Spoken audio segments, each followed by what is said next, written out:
Think along the lines of like Martin Luther King, like I have a dream, and I have a whip. yes, I have a whip. Guys, I'm sorry. I think I gotta restart my laptop real quick. I can't get Say so. Roll20 to load. I have a dream, and I have a whip, and you know what comes next. You have a nightmare. I want everyone to look under their seats. And you get a whip! And you get a whip! And while you're looking under the seats, you lash them. And those of you with manacles under your seat, you know what to do. Exactly. The doors are already locked. Don't let anyone else.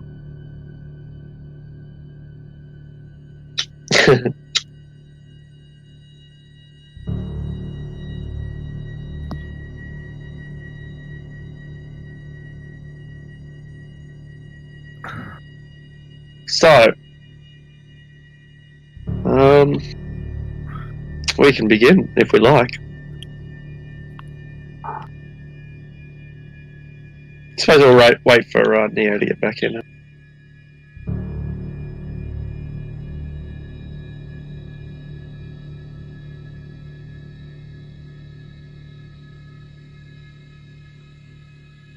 I should probably roll initiative. You might as well get into it, yeah. The rest of us have.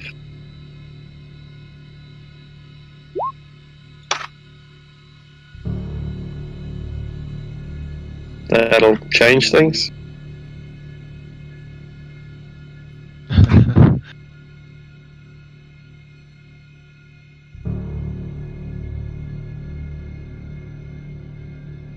Oh, did I just cut out? Haven't heard you for a while. Oh, yeah. So yeah, it's a 10-minute duration. I had cast it back in this corridor down here, leading up to the High Priestess's sort of main chamber. So if it's still obviously within that 10 minutes, it's still going. If not, then it's faded by now. Well, what spell's that? It's telekinesis. It's a 10 Oh yeah, duration. of course. Yeah. No, we haven't wasted that much time. It's you're probably on the tail end of the spell, but Sure. Okay, cool. It shouldn't expire by the end of the combat. All right, awesome. Yeah, but that is a good thought that you'll have to maintain concentration on that. Yep. I'd say it's because we didn't hang around we haven't really interrogated them much. No, we're bringing them with us. So. Yeah, just killed them and raised them and got. Yeah, because I've just checked the time, and Revivify that Eldritch used is only a 1-action spell. If that was a spell that required minutes, it like would a probably minute be longer. example. But yeah, it's probably only been like 5 or 6 minutes. Yes. Does this mean the Chimera goes last? Almost. Can we just kill it now? Yeah. Like actually, you're right. It does go completely last. I wasn't sure. Have we started the recording? Oh yes, the recording is started. Wonderful. Well, hello everyone out there in the future, and welcome to the past. Welcome to 1493 DR.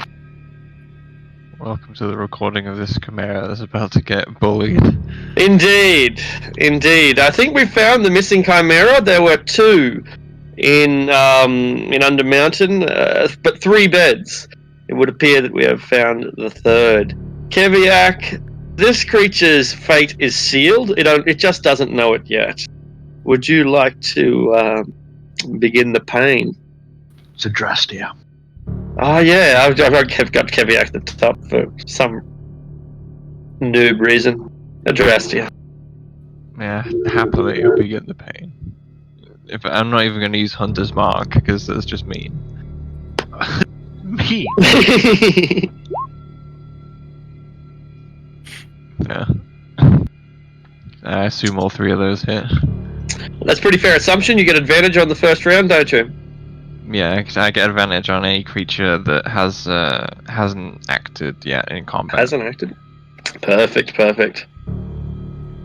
I make I have a lot of assassins that have the same ability, but they never seem to go first. So I never. Anyway.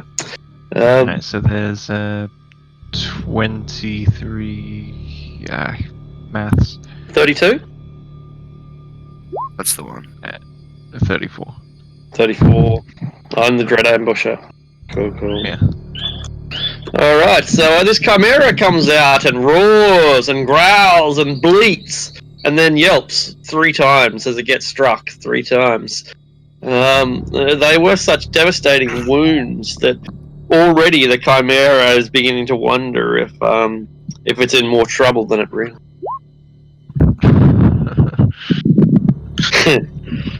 Lucius is like pulled his staff up, started to make the motions to cast a fireball, but then Adrastea is just doing 3 shots one after another. There's no point in me wasting a spell on this thing anymore, so I'm just gonna cast fireball. Okay. It's a minor blast, and with its red dragon blood, it shrugs off some of the pain that you've inflicted upon it. But unfortunately, the combo is far from over.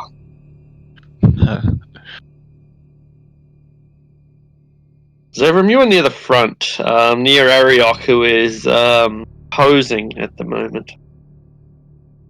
Right, I'm still loading in for some reason. Roger. It's just taking forever. But Shall we come back to you, or? well, if I'm in range, then I'll You are. just go up and hit it twice. Perfect. You rush forward. It puts you at the front of the pack. The Chimera has just come around the corner, but you were not far away from it in the first place. Cool. So yeah. Someone else will have to roll for me. All right. I mean, the creature goes at the very end of the round. You may as well just wait until you can get in. It won't change. Yeah. That sounds cool. We'll give you your rolls when you get in. Kiviak, you are unfortunately towards the rear. He's disconnected at the moment. Yeah, he's still- Excellent. That works well because his flying boots probably wouldn't get him there. They might though. Payne Aldrich. He'd be 1 short. 2 here and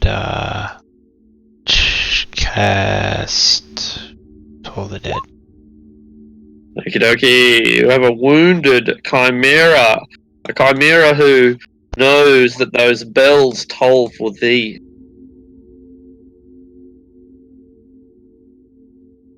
Where's Zevram's hits?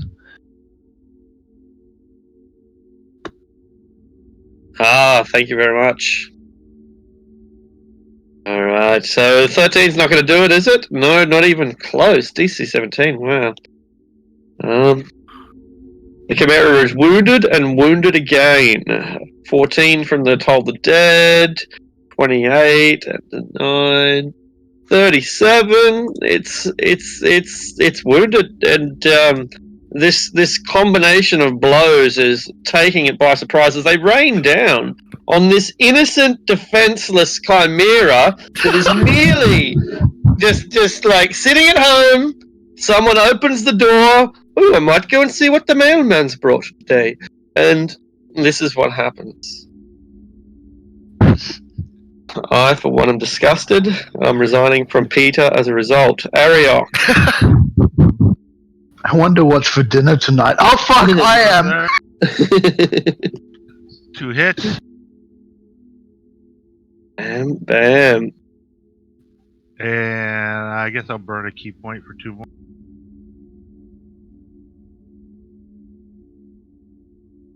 Alright, let me just check on that 15. Yeah, that's they both hit.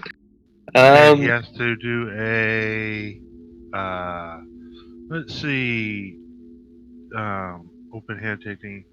Yeah. Dexterity save to see if he's not. How ever does one knock a 4-legged creature with 3 heads? So what's the technique that you must employ? Oh, you pick one head on the side and Oh yeah, you bang each head into each. it's like Newtonian balls. physics. Yeah, that's it. I do believe we've covered this already. Yeah. Ding, ding, ding, ding, ding, ding. That poor beast. That poor beast. 17, 27, 35.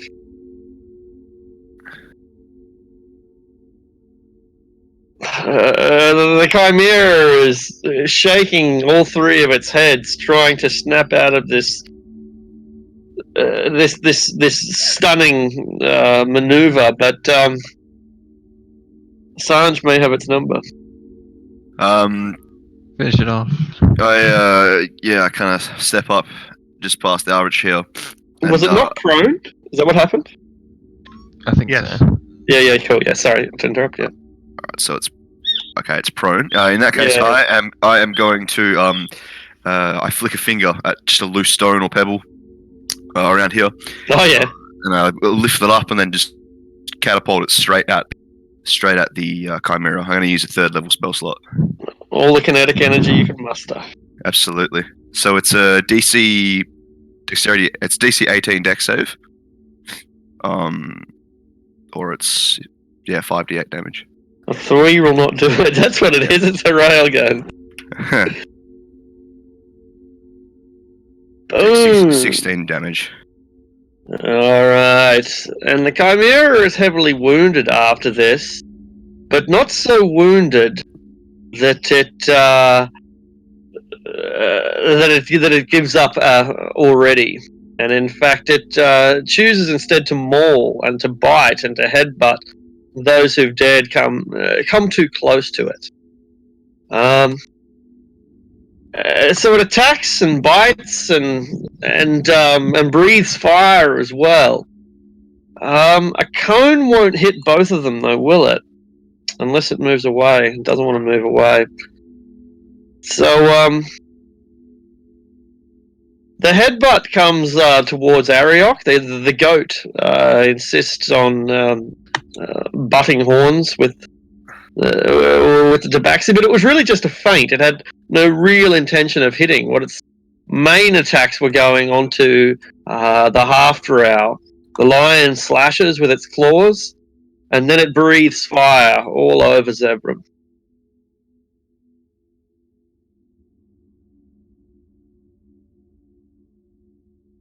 Pretty good?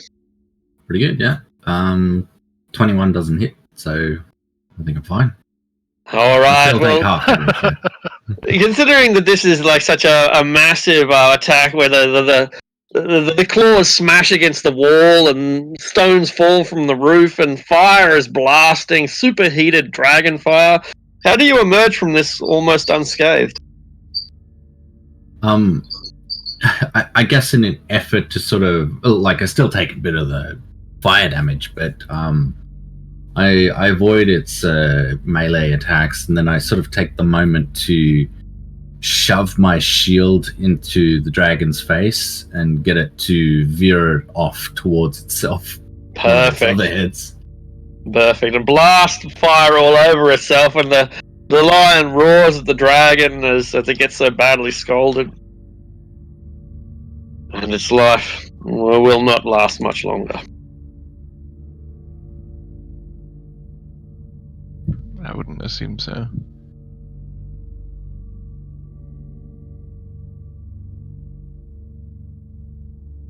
They are incredible rolls. Like, you just don't get under 22 very often, you know? Oh no, I have a huge accuracy bonus. I have plus 12 to my rolls. That's why they're so crazy. That is nuts. Plus 12, wow. Yeah. I very rarely miss. Alright, so that's 2 hits, 20 damage. The Chimera is writhing in agony and roaring and bleating and spluttering and coughing and dying.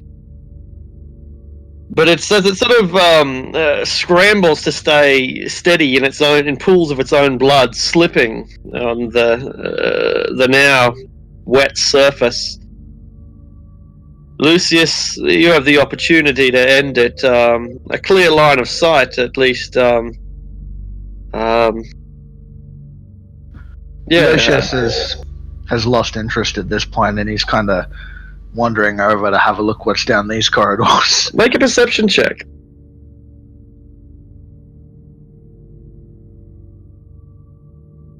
You see cages or fences, gates, prison gates.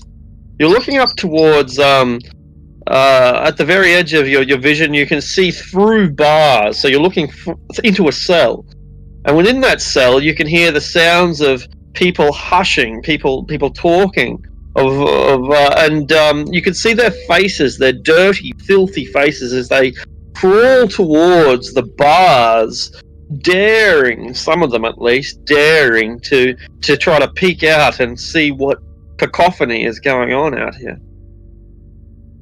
Some of them are goblins and kobolds, but most of them seem human or some derivative of humans. Yeah, Lucius will start heading in that direction. That's it all for me. After your beautiful dance, your blade dance, Zevram, you how does this battle end? I'm gonna curse it as I swing down my sword using my Moonblade's quarry to curse it. I then swing my sword. 17 and 23. They erupt, the flesh and the bone. And its end is as sudden as its appearance was. As a bonus action, I asked the High Priestess, is this the best you got? Still recovering from her, well, I was going to say near-death experience, but her death experience. She is too rattled to come up with any witty retort in this situation. I got it. Very good, Zevram. It's dead.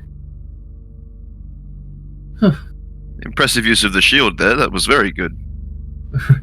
Almost copped a face full of that. Mm.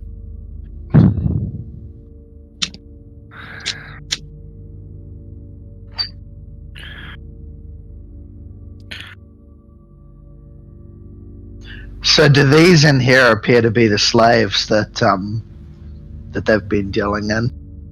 That's a fair assumption. Yeah, that's a fair assumption. They are unhealthy. They're sickly, withered, broken-spirited people, and people in the broader sense of the term. For a good third of them, wouldn't have been welcome in Waterdeep 100 years ago. Goblins, kobolds, and the like. Some of them are dead. Some of them have starved to death, or are, or died of thirst, or some other condition. Some of them are quite young, but it does appear that these are like stock pens, holding pens. Are they just kind of held in here, or are they manacled, chained? No, they're mostly just held here, but a few are manacled, a few are chained, and several of the skeletons are chained. It would appear that that the priestesses of Leviatar have left visual reminders for those who might be rebellious of what fate will occur, should they. I'll head back out to where everyone else is, and once we've got what we needed here, we need to set all these people free. I say we leave her locked up in here once we let them go. I had no idea the Leviatarans had such a large-scale operation. I knew they engaged in slavery, but this many... Seems like they don't even have the facilities to house enough of them. You notice that several of them, the goblins, kobolds, bugbears, a couple of the humans as well. Several of these people have gang markings, tattoos, predominantly the Xanathar's Guild. No signs of any Zantara members, but there's a strong criminal element to these slaves. Many of them are ne'er-do-wells who are as likely to end up in prison as they are in slavery in the first place. In fact, it's where several of them came from. Yeah, but that's not. Wait. That's You saying not that- all of them, though, is it? Wait, are you saying they came from prison? That means Some of the them. guards of Waterdeep are trading in slaves? Because I'm assuming that you will at some stage at least interrogate the prisoners, or at very least listen to their pleas and their woeful tales. I'm innocent. He's not. That's those sort of stories and accusations, and your suspicions would seem to be accurate, at least from their accounts. They say they were arrested for some minor insignificant crime, stealing a wheel of cheese for their starving sister, and they were thrown down here. They were thrown into the prisons of Waterdeep, and then taken below, and that was It seems to be and the stories are so common, and it doesn't look like according to their own testimony, they're not the first people it's ever happened to. So it seems to be a kind of systematic procedure. They're not the first, they won't be the last. They're just waiting for the merchant train to come back up and take them below. They don't know it quite like that, but they do know that they're only here for less than a month. Sooner or later someone's going to come and collect them, and they'll all be taken on to the next destination, from the streets to the prison to here to wherever it goes next. So my point is the Waterdeep is in the slave trade, essentially. No, I'm willing to bet this is the Castellanta influence. He's probably used his money to get a number of guards on board, and then he's selling these slaves. Well, we got a room back here if you guys want to come in. Yeah, there does seem to be a room back there. Back where? And you're right. There's probably some At the back corrupt of the Castellanta influence here. At the back of the cell, there's another room. Oh yes, at the back of the cells.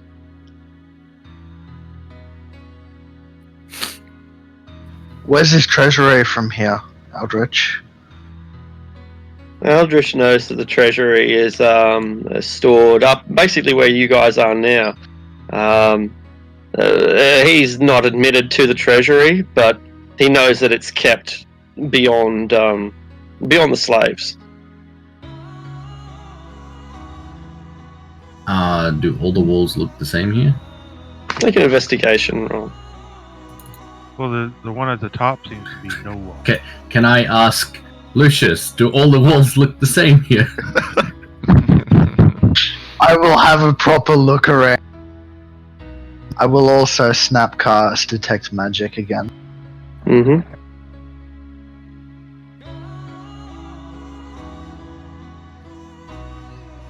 Yeah, make an investigation roll. Yeah, there we go. Cool.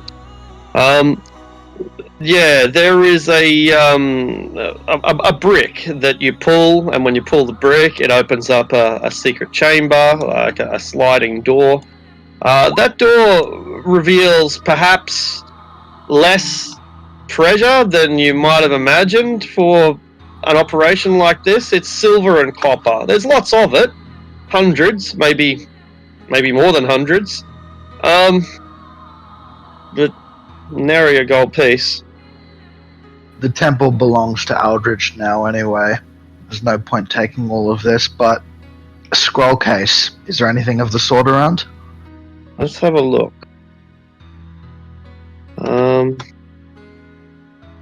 There's a handful of gold pieces that you can see, but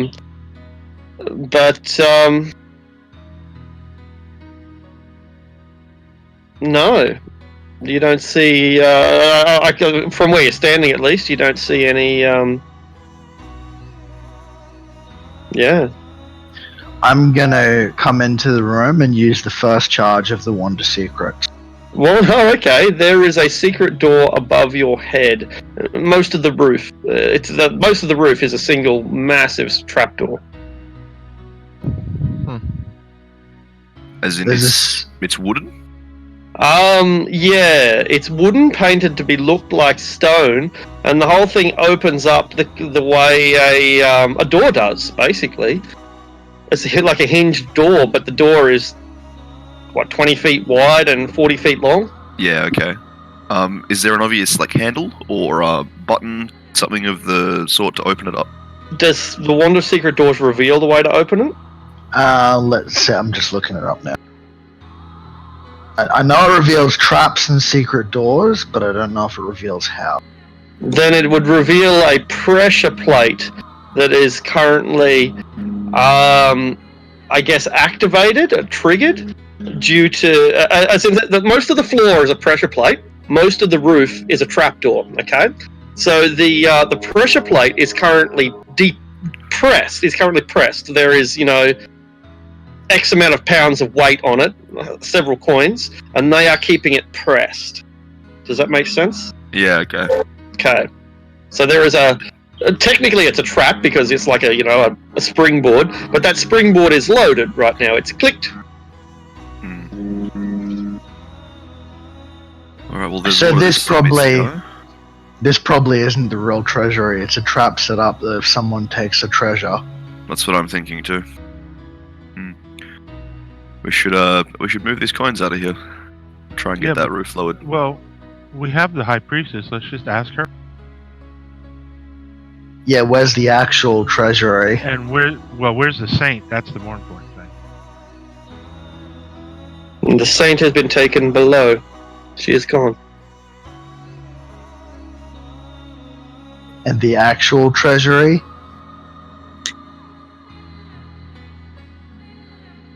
She grits her teeth. You are very clever. It is as you say. When the weight is lifted off the coins, the true treasury shall be revealed from above. Insight check. I don't believe it. Yeah, I don't believe her at all. Fuck this. I reckon that if that trapdoor opens, something's gonna come down and kill everyone that's in that room.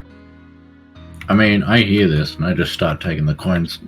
I mean, as Zevram heads towards the room, I'm gonna clamp a hand on his shoulder and pull him back out of the room. No, Zevram. Wait a second. But she She's just said. And she has a poker face.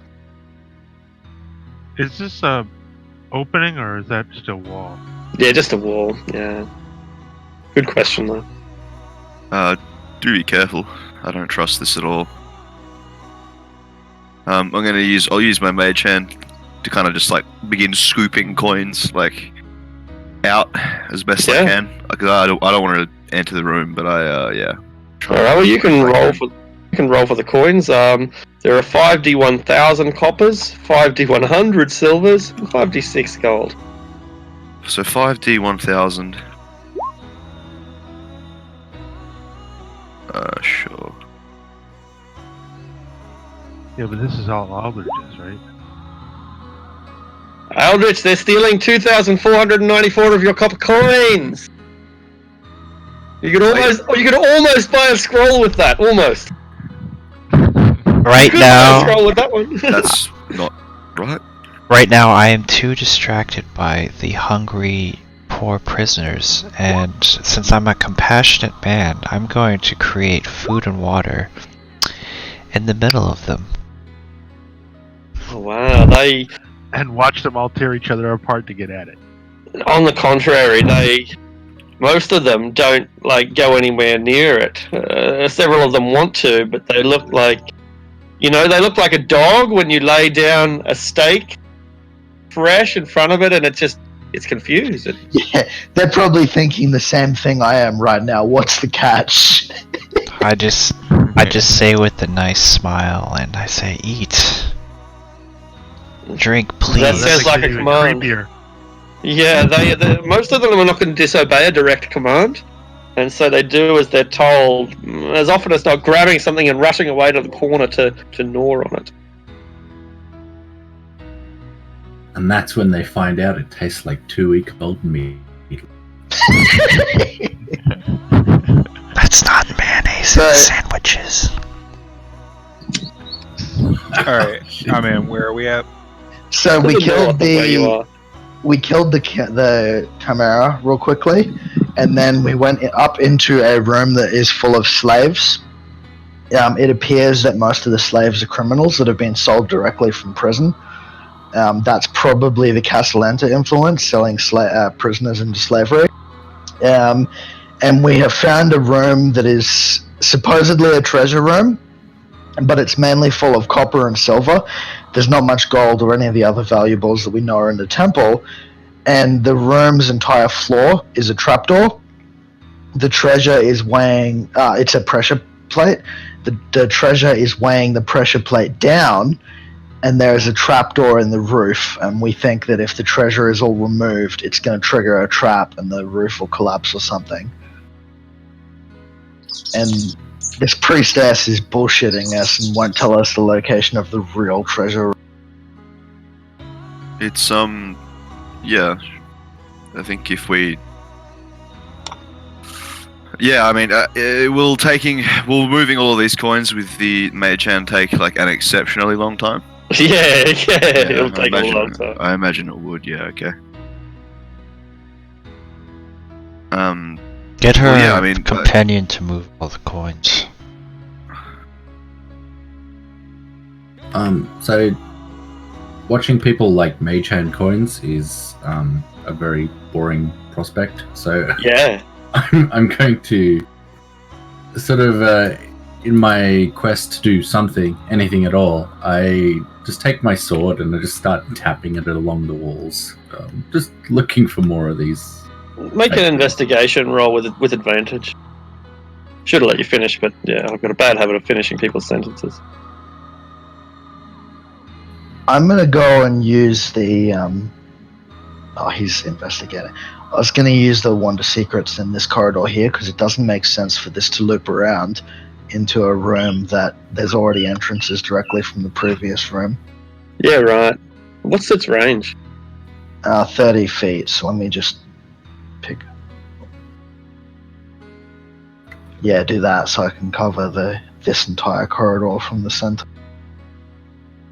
Alright, you haven't found anything there. Alright. Arctic, I'm going to cast Dimension Door.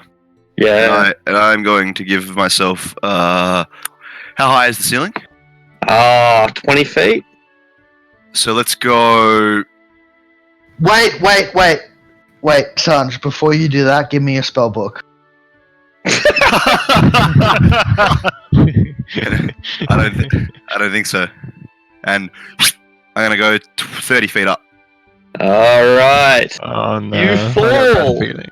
5 feet onto a pile of gold. A lot of gold, really. In fact, you might as well roll the gold and the pearls. Although there's no need to roll the scroll because there's only one of them. And it's black. Ooh. Is the gauntlet there, or is that somewhere else? The gauntlet is not there. How does it get it up there to set the trap? That's what I wonder. Magic? I didn't.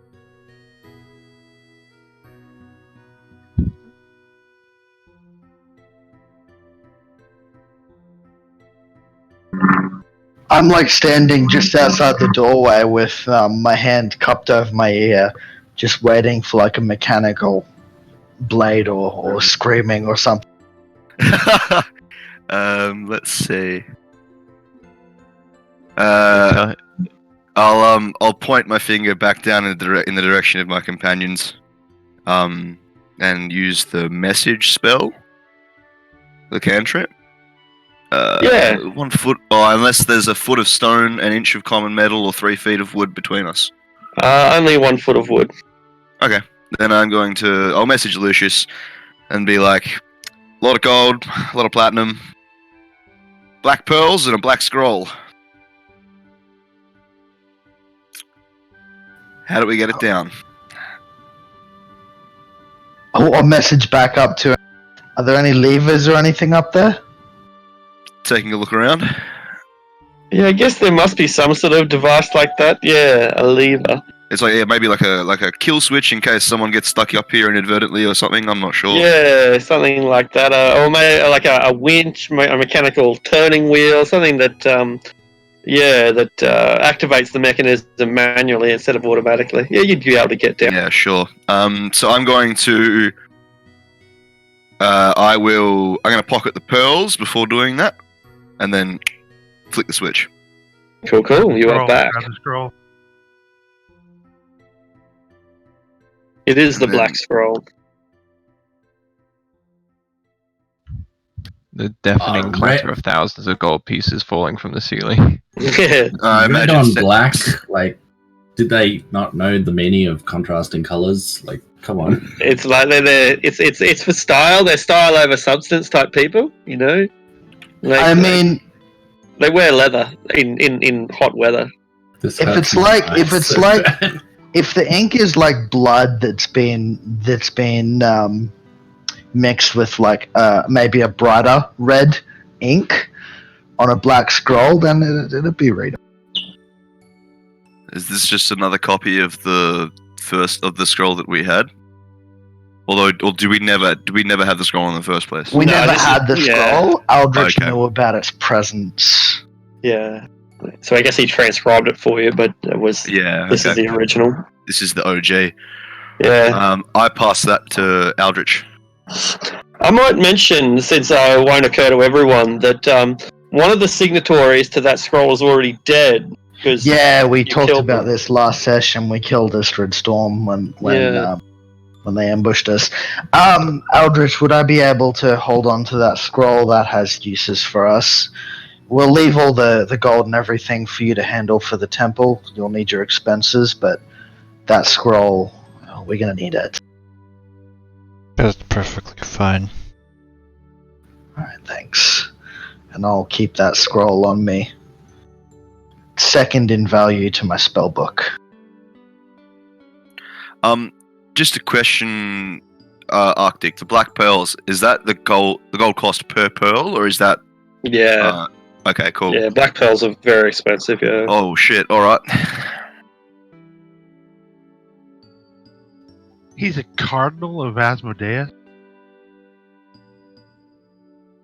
Yeah, A cardinal. a cardinal. Cardinal's a know pretty what to high say. rank. Yeah, it's one below a pope, so Yeah, that's right. So, and it implies the presence of a pope as well. Yeah, that's it.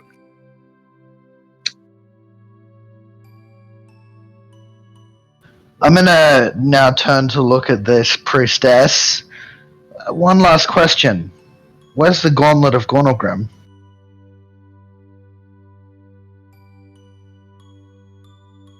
When Saint Arene was sent below, we saw it poetic that she should be wearing it as a decoration. Sent below to where? Deeper into Undermountain. Deeper, past Skullport. With who?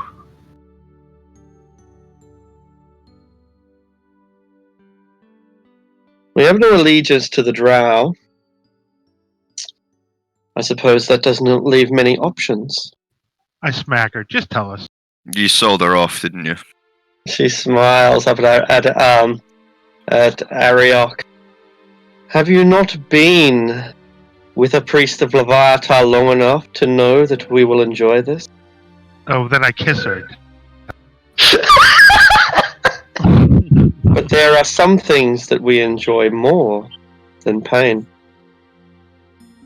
Oh, for the love of God. Hard to torture a priest after the Leviathan. Wait a minute. Sure. Can we tickle her? Tickle her.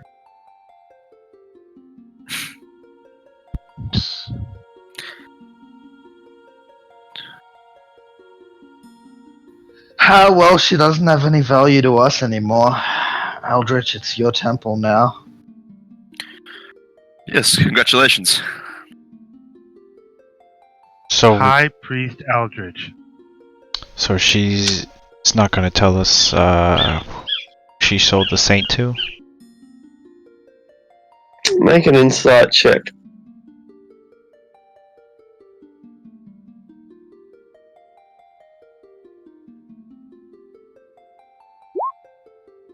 She seems to be making it up as she goes along. I am going to take chain of command. I'm going to just wrap it around her companion's neck. And I'm gonna look to the high priestess and say, sure, don't know where the saint is. You sent me beyond and brought me back. And you expect me to still fear death?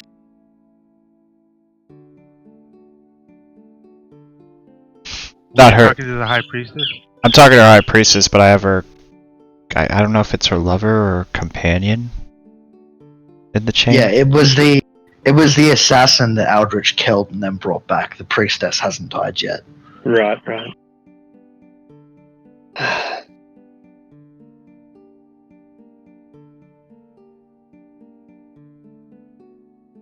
What can you offer me that would be worth my help?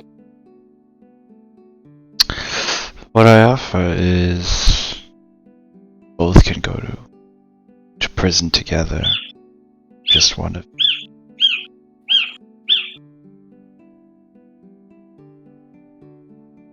Very well. I would have your word that you shall deliver us into the cells of Waterdeep. Your word on our beloved goddess. The one chain that we yet still share. Yes, you have my. You were close, she says, looking at Zevram and at Lucius. You were close. And she leads you back into the corridor that you've already searched, if you allow her to lead you. Back up this aisle. She stands where Lucius stood and takes 35 to the north. Oh my god, it was one block out of range. It was. I measured again. Oh my god. I was like, oh well, I don't know what to do here. We'll go with the rules. And sliding across a wooden panel painted to look like stone, you see a torture chamber of certain pedigree. Racks and instruments and gibbets. This is the heart of the oblette. There are so many different ways to inflict pain upon people in this room that it requires a certain creativity to even use the tools. And then at the rear of this dubiously shaped chamber, you can see a beautiful woman starving, still dressed in the chain, still dressed in the red robes, and still wearing the gauntlet of her order. Some knight of the Red Knight, a deity of strategy and military tactics.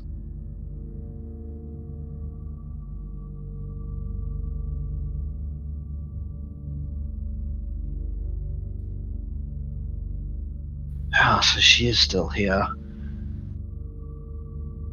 Oh, she's If it's true, I've never laid eyes on a living saint. This is... Yeah. Yeah, enough of that. Get the shackles off her. We need to get her and the others out of here. She opens her eyes. Her lips parched, blistered. I mage hand a water skin into the cell. She drinks from it without changing her posture or her expression, save to close her eyes. I knew you would come. I had faith. Did your faith say that a Levitar and priest would save you? My faith told me that justice would save. The hand of authority would deliver justice.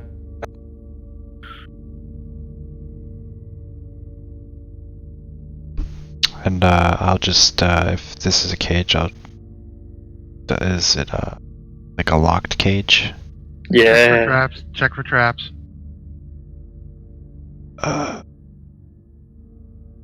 I don't and want to see her killed right before we get her out. investigate for trap. It's a simple, a complex padlock, but a padlock nonetheless. You pry it open with after a lot of time, and there is no such device. No such lethal contraption built into the mechanism. The woman remains there, calm, cross-legged, straight back, bloodied, malnourished. I'd give her some rations, and then I cast wounds on her and say, I know you were spies this temple, but please note that you were a prisoner of false prophets of Leviatar. Do not hate the religion itself.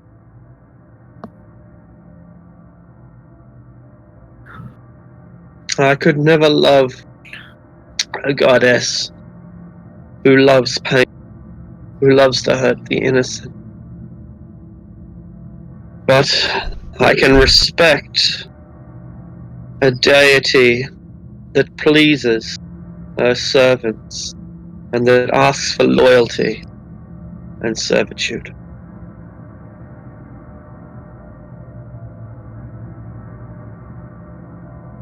And I hold my hand up to like pick her up to help her walk. And she grabs you with the gauntlet of Gauntlgrim.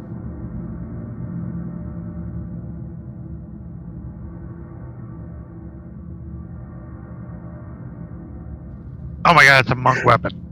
I want it!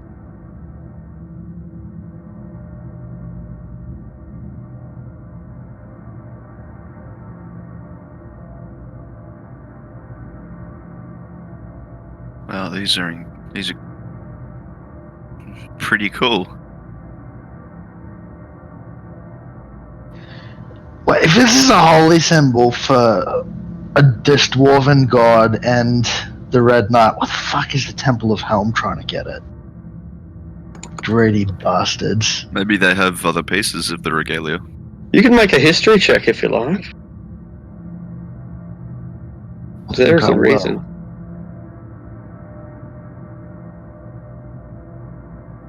It was said that the Gauntlet of Gauntlgrim was a key.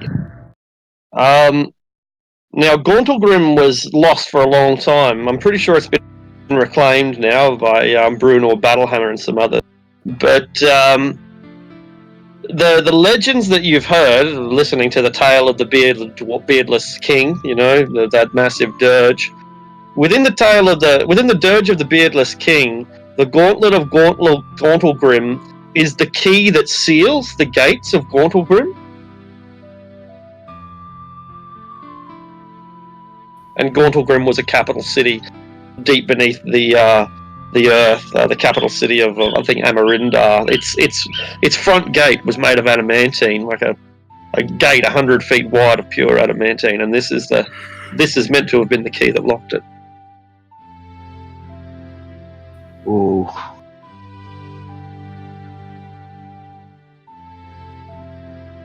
I kind of start to kind of subtly look at Keviak like, how's the dwarf going to react to this? This is, I should just point out, Keviak, this is a piece of your cultural heritage. It's no less than the crown jewels of England. This is part of the regalia of the king of Delzoun. Delzoun is a lost kingdom, a lost empire, and when the king was fully dressed in his crown gear, he would have worn these gauntlets.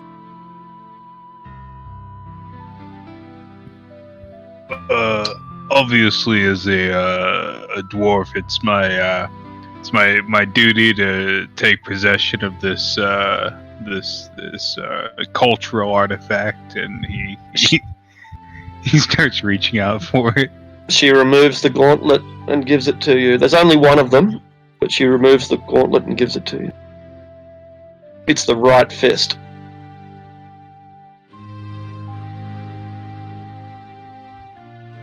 He's just like, he puts it on, I guess. Looks good on you, Keviak.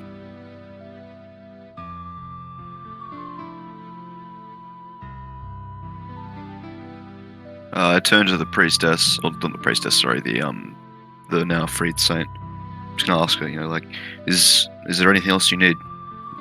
Is there anything else that they took from you and have kept hidden elsewhere in these chambers, corridors? I want to see the blue of the sky. I think we can have that arranged.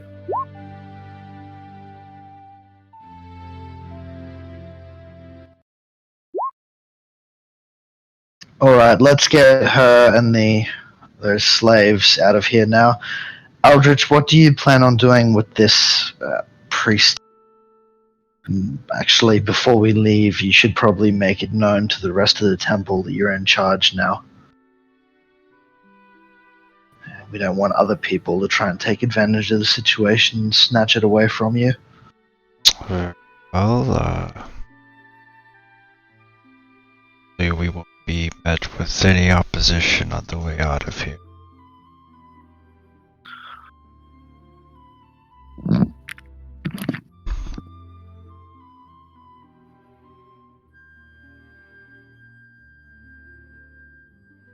I look to the slaves and I say, you. They are kind of mostly suspicious, but also grateful. But they will have no way of escaping the oblette. It's a 40-foot sheer drop down into this dungeon.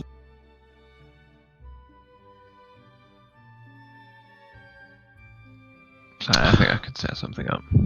How the fuck are we getting out? Well, there's like torture devices and tables and stuff that should be made of timber. If we just lug a bit of the timber over there, I'll use fabricate to create some wooden steps up and out. All right. Adrastia, could you roll a d4, please? Oh. Okay. Is this how many of the slaves pull out their crossbows and start shooting? Maybe. All right. In among the goblins and half-elves and dwarves and humans, there's a human guy who's watching you intently, Adrastia, and he's been looking at you this whole time. And at first you thought he was just impertinent, and then you thought he was, courting death by constantly staring. But now you're starting to wonder if you recognize him. Make a history check. Or I insight. think I can see where this is going. I should have made an insight check. Too bad. Yeah, he says to you, Dark Lady? Dark Lady of Skullport, is that you? You have the correct person, I would assume, but I'm afraid I don't recognize you. Rustavar, 15 years ago, down in Skullport, you had a crew down there, right? Gareth and, that old man? Yes, that's right. Yeah. I did some work for you. I got some rubies for you one time from a jewelry store up above. You don't remember Rustavar? They're not rubies. There were 3 of them, I think. You paid a pretty penny. Yeah, it's vaguely familiar, but I did a lot of things back then, and I've lived hundreds of years already. Well, I'm looking for work. If I'm going to be getting out here, is there? Do you need any? Anything lifted? I specialize in top story work. I can climb. I'm silent as a cat. I can remove magic wards. Oh, is that right? Yeah, that's right. How exactly can you do that? It's a bit of a technique, you got magic wards are nothing more than just marks normally, just runes carved into wood or written with chalk. It's usually just a trick of chipping around them and getting it out. It's delicate work, and if it goes wrong, well, you don't live to tell about it. But hey, I'm still talking, ain't I? It's true, you are. Unfortunately, my group is disbanded, and I'm pursuing my own goals. I have no need for your services, sadly.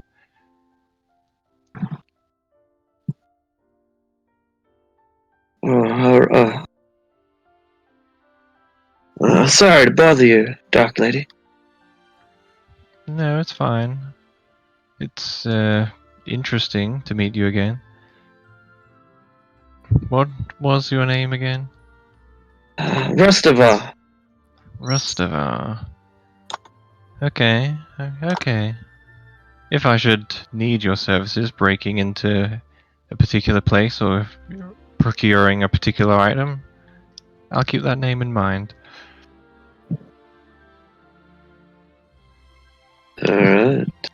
And so by now, Lucius has built his wooden staircase. The staircase out of hell. Real quick, can you spell the name of these gauntlets I just got? Yeah, I just shared it with you, so you can look for them yourself. I'll share it again, and you should be able to find them in player handouts. I think they're in player handouts. Yeah, there they are. Okay, there we go. Got them. Yeah. Thank you. Yeah, no worries at all. I'm just imagining Ariok just looking at the gauntlet with like a greedy, jealous look in her eyes the whole way back. Oh no. If Doesn't they're Severin want them dwarven, too, though? regalia, I'm not gonna. It's not my way. I mean, You understand the value of art? How interesting, yeah. She'd have to also, snip off the tips of them Ah, so her Hey, nails hey. can go through. that's true. It'd be like Michael Jackson gloves. They get to the knuckle and then your fingers stick out at the end. Yeah. Doesn't Severin want them to fill the debt for the Helm Church from way back when? Yes, but I'm not gonna deprive a dwarf of a dwarven heirloom. Because the life debt is not as important as splitting up party treasure. I'll find a different way to repay them. We can make a counterfeit of the gloves. They'll never know. What's the I mean, chances? What's the chances they'll be in Gauntlegrim? Lucius's line of thought is that, these are meant to be the key to enter Gornelgrim, and Gornelgrim's probably full of all kinds of treasure. Why would we give it to some Temple of Helm? Yeah, there are people who have spent their careers searching for this artifact for that reason, not for the artifact itself, but for Is there its some way we property. can like alter it so it doesn't look like the Gauntlegrim gauntlet? Because everybody and their mother will want to. Only temporarily through illusion, yeah. Paint, keeping it in a glove. You could constantly wear like a rubber glove over it. But innately, no.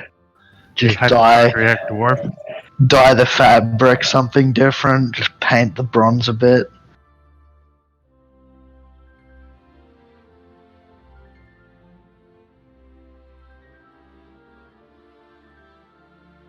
Alright, these when we're on the way out we'll be discussing, how exactly do we want to handle these prisoners, these slaves, because if on one hand, I don't really want to let them just go free into the city if they are any of the criminals.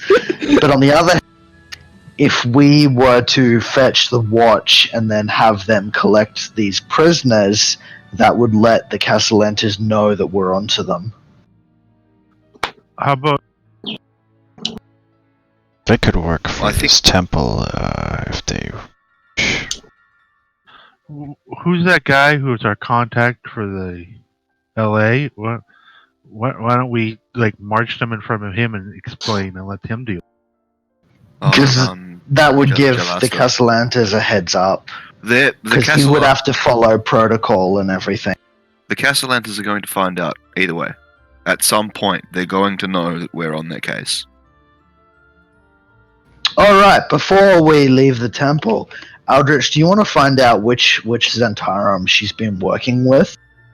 Oh, actually, no, it's Istrid Horn, so that means it'd be the Zental Keep Zentarum and not Manchun.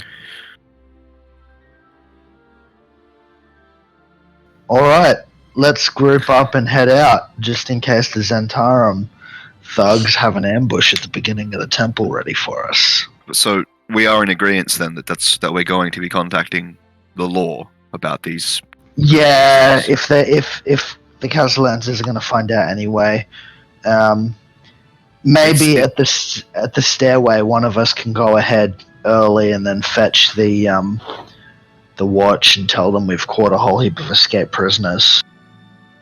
Well, not escaped prisoners, stolen prisoners. Is there a chance? I mean, well, there's not really a chance. If Castellante has his own lackeys working in the system, there's no way we're going to get this done without him finding out. I think if we're going to do this, when we get above the surface, we should go directly to the Open Lord and tell her, we've got evidence that a masked lord is responsible for the slavery. Are you going to do something about this, or are we? I like that idea. I think we march the slaves right to her. Not the slaves. We go to her with the scroll. Oh, so we can play that card now. It's a big move. It essentially kicks off the fact that obviously the Castellantes know that we're heavily involved in kind of undermining and uprooting them, right? It's another target on our heads now, solidified. It's going to get dangerous. The minute they find out that we took over the temple, they'll know that we have the Black Scroll. I'm just thinking, we go, we tell Laeral, one of your masked lords is responsible for the slavery, and then we duck back down into Undermountain and go deal with the drow and leave the problems of the city up to the lords, considering they don't seem to trust us. Do you think this is something that I could perhaps message Laeral about? I could send her. I think she needs to see the scroll. Fair enough. She can also talk to the saint for information and interrogate the priestess and her companion.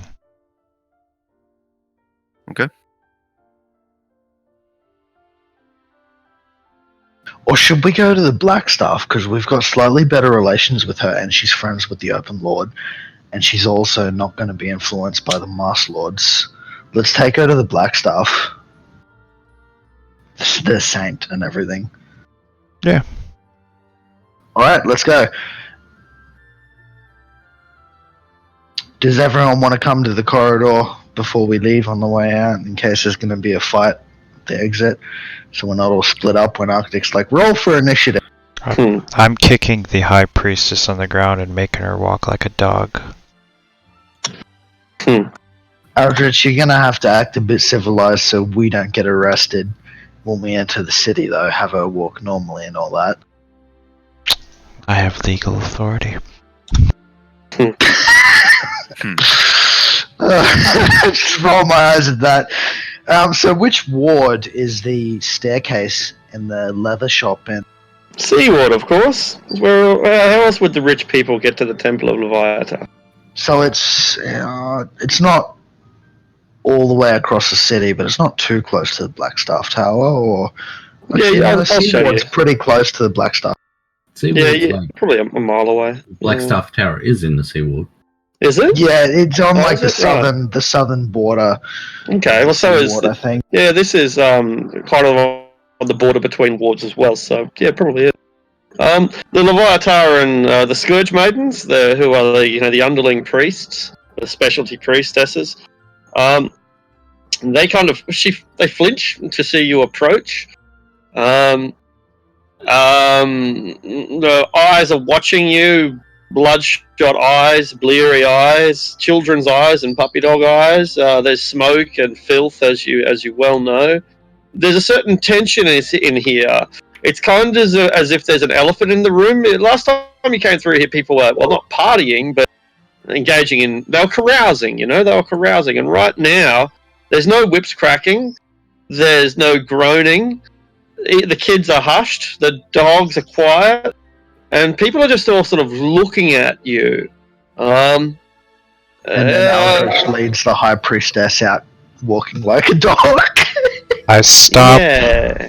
I stop and then I put my foot on top of the high priestess' head and say, "This temple is being cleansed by the false prophets. The eye through which I see is the goddess eye, the same eye which the goddess's eye sees me. My eye and the goddess's eye are one, seeing each other, one love, one whip, dealing the same pain. If you do not follow the tenets of this goddess and living through the false prophet, I'm giving you one chance to leave this temple. I will take your lives." And I will just give like a stern look around to see if anyone does anything. And I'm like pushing my foot harder on the priestess' head as I'm saying this. People look at each other, and then they all seem to begin scrambling at once, grabbing their drugs and their beers and running off, and then remembering their children, coming back, getting their children, and leaving with them as well. Yeah, there's a mad scramble, a mad dash, and people start disappearing.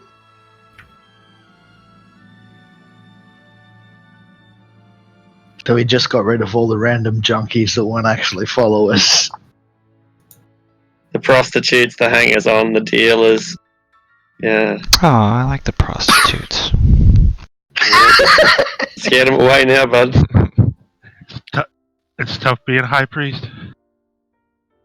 I'm gonna cut this fella down, give him a chance to escape. All of a sudden, Kiviak's become disillusioned with this religion. My saviour, this man says as he lumbers all over Zevram and hugs him and kisses him and licks him. Try to maybe give him a gold coin to, distract him. He'll do anything for a gold coin, but that's another time. What's a field boss? What was that? Sorry. Oh, it was a Saints Row joke. What's a field boss? So these Zentarum guys, are they still standing around, or? Yeah, they are. They are actually. They've got their weapons. They've got like a shield and a kind of bludgeoning a blackjack, which is like not as bad as a club, but almost. And so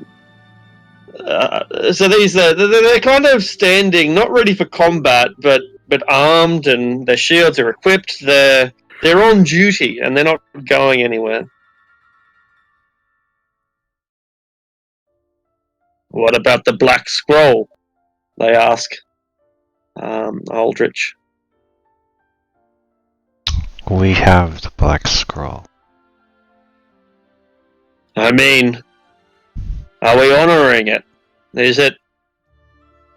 Are we still in league? I point to the saint that's following us. Does it look like we are still honoring it? You are honoring it through a false prophet, not through the goddess Leviathan. The master will be angered. What shall I tell him? I'm actually quite curious who their master is, Aldrich. I mean, we only need who's one in of them. charge of the Bay Knights in the city now? There are no Bay Knights in this city. The Bay Knights have been put to the sword. Have you not heard? This city belongs to the true Zentarum now. Oh, To the Black Network. very sneaky. It seems Manchun's been busy over the last year. He actually managed to take over a business that was set up by the Doom Raiders. That is something. With my legal authority, I place both of you under arrest. Put down your weapons. They look at each other, and they look at you, and they look at the bound priestess and queen, and they throw down their weapons. Ever have I loved you, my queen?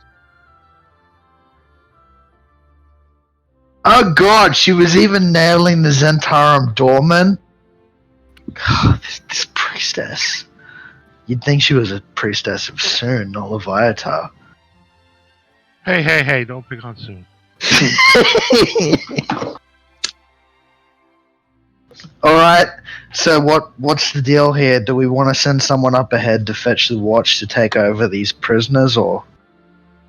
Are we going to the Blackstaff, or? Yeah, we are, but we're not going to take all of the slaves with us. Just the prisoners?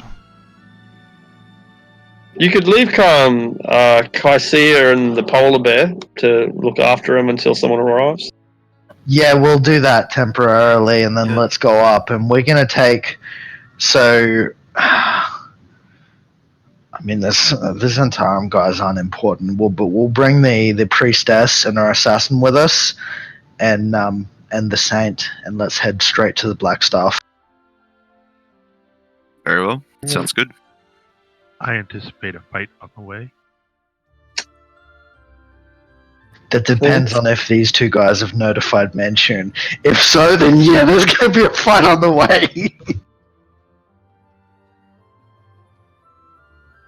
You were saying something, Arctic? I'm actually loading, and it's taking a while I load.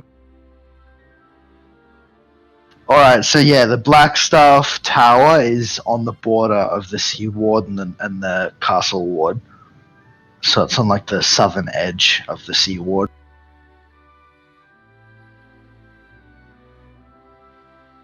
Right. Leviathan.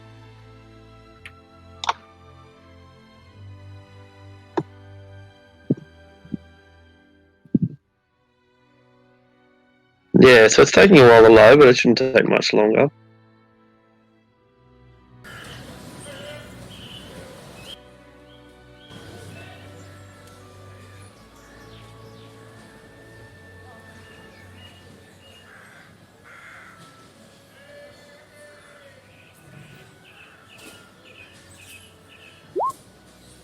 Yeah, I have to do a lot of preloading these days. Even this one map is taking forever. Yeah. Well, with knowing that that Menshun is behind the slavery now, I think things are moving ahead. I definitely think we're going to be dealing with him after the drought. Was there anything that we can use to tie him illegally to? No, we this activity? can't. Manchun is by far the smartest of all of our enemies. He's a slippery fish for sure. But you know, oh my god, he's a fucking genius though. Taking over a business that was signed by the Doom Raiders by Istrid Horn, taking over that without having his own name on the contract. Absolutely. Because I can't remember because it's been a while, but when we first told Laeral and the Black Staff about Manchun, was their reason for not directly confronting him that they didn't have any legal evidence, or was it that they were scared of an open conflict with him, Arctic? Say that again, I didn't catch the exact wording. When we first told Laeral and Vadra, the Black Staff, about Manchun being in the city, I can remember that they were like absolutely terrified of the fact, and then we were like, we asked them, are you going to do anything about this? And they pretty much said they couldn't. Was that because they were, I mean, they gave us their reasons. I just can't remember what it was because that was like 8 or 9 months ago. Did they tell us that it was because they were afraid of a direct confrontation with him, the actual fight itself, or because they didn't have any evidence against him? Not quite either. Although both of those are important. It was a third thing, and that was the fallout.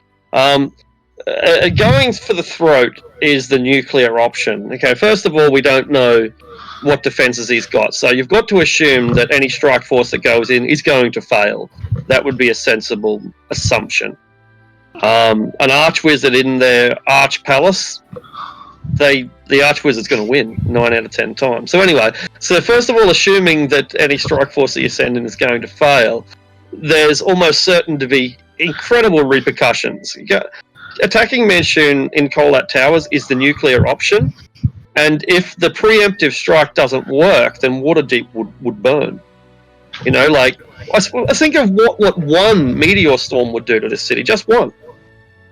Okay, so yeah, well, actually, there was a meteor storm in the city about 10 years ago because of a drug-fueled rampage by a wizard in a temple. But anyway, but yeah, no, so is that a consideration of because of their positions? I think you'd probably be speculating at this time. I can't imagine that they'd be revealing too much of their inner workings. I guess, yeah. I'm just thinking, so they won't move. I'm just wondering to myself now, would they actively try and stop us if they thought we were going to launch an attack on Kolat Towers? They would have to have the interests of Waterdeep at heart, and if they didn't, they'd be irresponsible leaders. One of the great fears for Laeral Silverhand is that she's going to become an autocrat, that she's going to become a benevolent dictator, and maybe that'd be good. Maybe Waterdeep would thrive under the benevolent dictatorship of Laeral Silverhand. But that's a Galadriel in the ring situation. Does Galadriel put the ring on or not? And if she does, how does that change her? That's part of my consideration, actually, why I said we should go to the Black Staff with this proof that that Victoro is not only a cardinal of Asmodeus but is partaking in the slave trade, because I'm concerned that Laeral won't handle the issue properly because he's a masked lord. Which is why I think we should tell the Black Staff and see what she decides to do with it. I mean, she'll probably tell Laeral herself, but I don't really want to go directly to the Open Lord with this. All right. To your disappointment, Manchun is not so omniscient that he sees this coming. Or at least, if he is, he allows you to progress through the streets unhindered. You aren't ambushed in the street by Zentarum thugs, nor even by purple wizards riding manticores. It's quite disappointing in the lack of drama that you experience as you get into a cab and pay them a tip and skirt along the beautiful, industrialized, magical city of Waterdeep. Here in the heart of it, in the seaward, in the loveliest part, gentlemen with their ladies, and ladies with their retainers, and single people with their beautiful elven cushy dogs. Designer item, you know. Pay 1,000 gold pieces for an elven cushy dog. God. And you make your. elephant. I know, right? Like, we should get in the business of breeding elven cushy dogs. Like, it's an Amcathra specialty. You make your way, presumably, to where's the Tower of the Black Star? I thought it was further south. Oh, there it is. Yeah, in Seaward, Northward border. Yeah, Castlewood. Yeah. All right. So there you are, Blackstaff Tower. You haven't been here for a while. Some of you may never have been here at all. And so perhaps we will revisit a place that had become a mainstay of our accommodation during one stage in our career. Blackstaff Tower is tall. It is elegant, it is strong, and it is well designed. It has the operation of government at its base.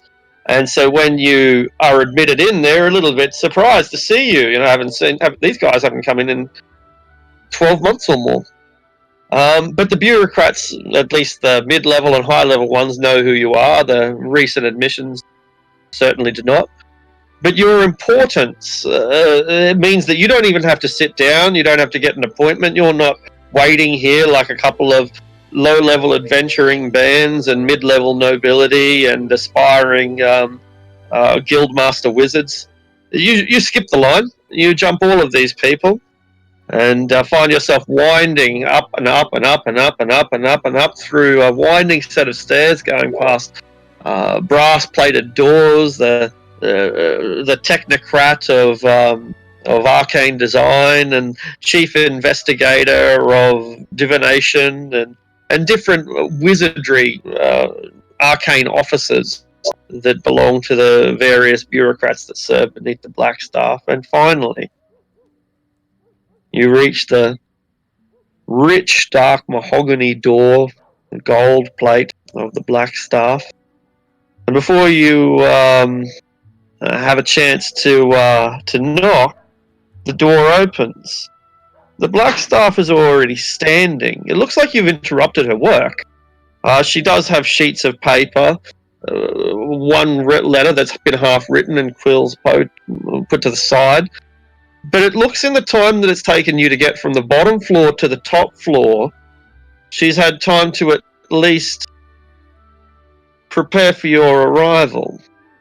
And so the door swings open, and chairs swing themselves across the floor into comfortable positions, and a small coffee table with hot coffee and a range of biscuits and delicacies are arranged for you. Well, hello. I hadn't seen you for a while, and I hadn't expected to. To what do I owe the delight of not just one visitor, but, well, an entire warband? So before responding, I'm going to glance around the room because I've got my third eye ability active until I long rest. Is the Open Lord in here invisible again, or is she She's not not. present this? Oh, you look around, and like there's the chair that you've spotted her before, and This place is empty. Invisibility does reveal a bunch of things, though. Reveals a familiar that is hanging around. A beautiful Treseme that is sitting up on one of the shelves, looking down at you. And a number of artifacts that are otherwise invisible. Several wards and lines and protections. So she's not without her defenses, invisible defenses, but no, there is no other humanoid present. All right. Without saying anything, Lucius is gonna kind of grimace and pull out the black scroll and just open it up and put it on the table in front. She looks at you and looks at it and begins reading. Oh, wow. By Mistra. This is... Where did you get this? From the treasury of the Temple of Penance in Undermountain. She looks up at Aldrich. From you? No, not from me. Not from me. And, like, yank the chain of the High Priestess for. Hello? The Queen of Dambrath. Well. These people are attempting to start a war between Dambrath and Waterdeep. Attempting to elicit and instigate opposition. But you're not the Queen of Dambrath. You're in exile. She doesn't respond. I make a sick burn pout face. The context of this whole situation, the Temple of Pain has been getting out of control in recent times. We had decided to help Aldrich straighten things out of sorts. And while in the process of taking over, we discovered that the most concerning part is that third line, that third identity.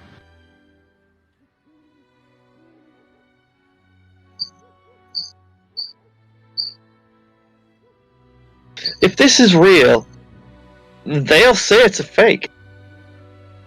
Which is why we brought it to you and not directly to the open. I understand the kind of situation that would cause, and we have no idea what to do with this. I can keep it safe, but, well, I don't know that if I had 10 days to think of it, I'd know what to do with it. What?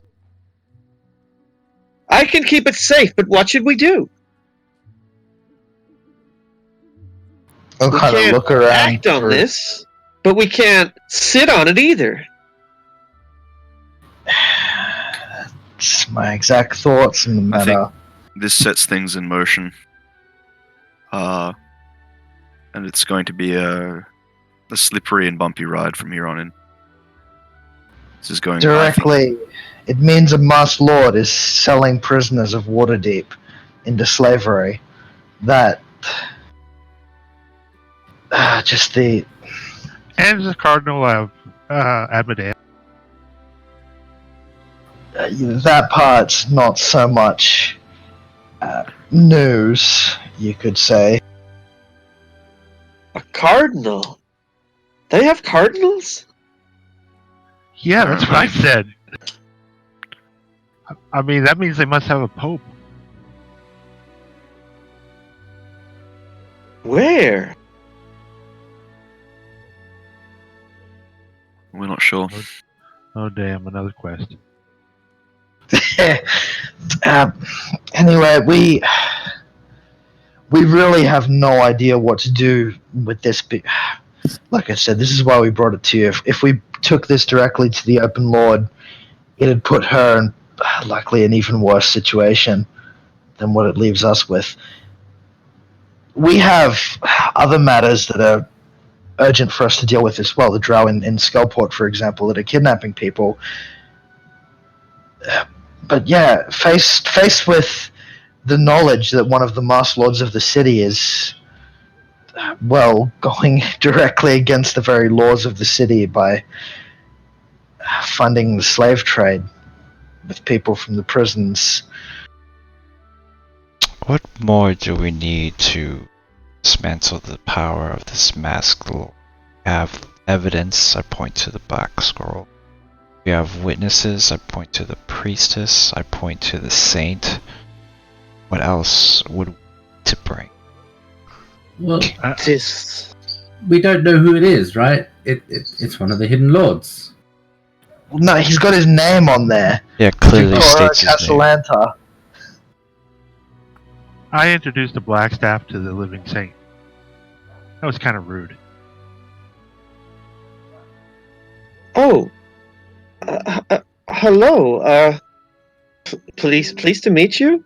The living saint bows and curtsies very politely. It is a pleasure to be here. And neither of them talk much. The living saint's always, only speaks when spoken to. Basically, a woman of few words. Would you like a cup of tea? I'd love one, please, if you don't mind. The mage hand passes it over to you. Dishonor. He needs to be dishonored. You can't take away his cash. He'll always find more. You can't use the authorities to arrest him because he is the authority. Can't buy him. Can't be bribed. He can't be attacked openly. He needs to be dishonored. There's an event coming up soon, a celebration. The Castellanters do it every year. They invite people, poor people, all sorts of people into their home and feed them. A great show of providence and philanthropy. Perhaps if you were to expose him publicly at that moment in his own domain, well, that would be humiliating. I mean, if you really want to get the ball rolling,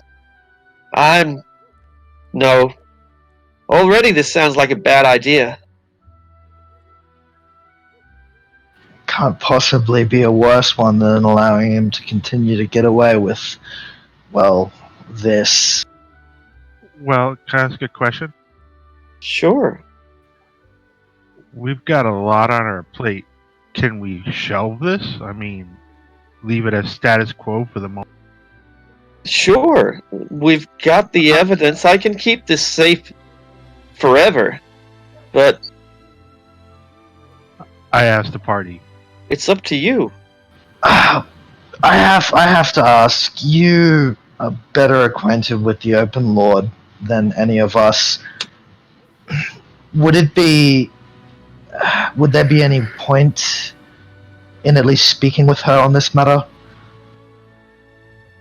Sure. I can't keep this secret. I can't. If you want to tell her directly, well, that's gotta be better than us going through Goblin Whispers where she only gets half the story.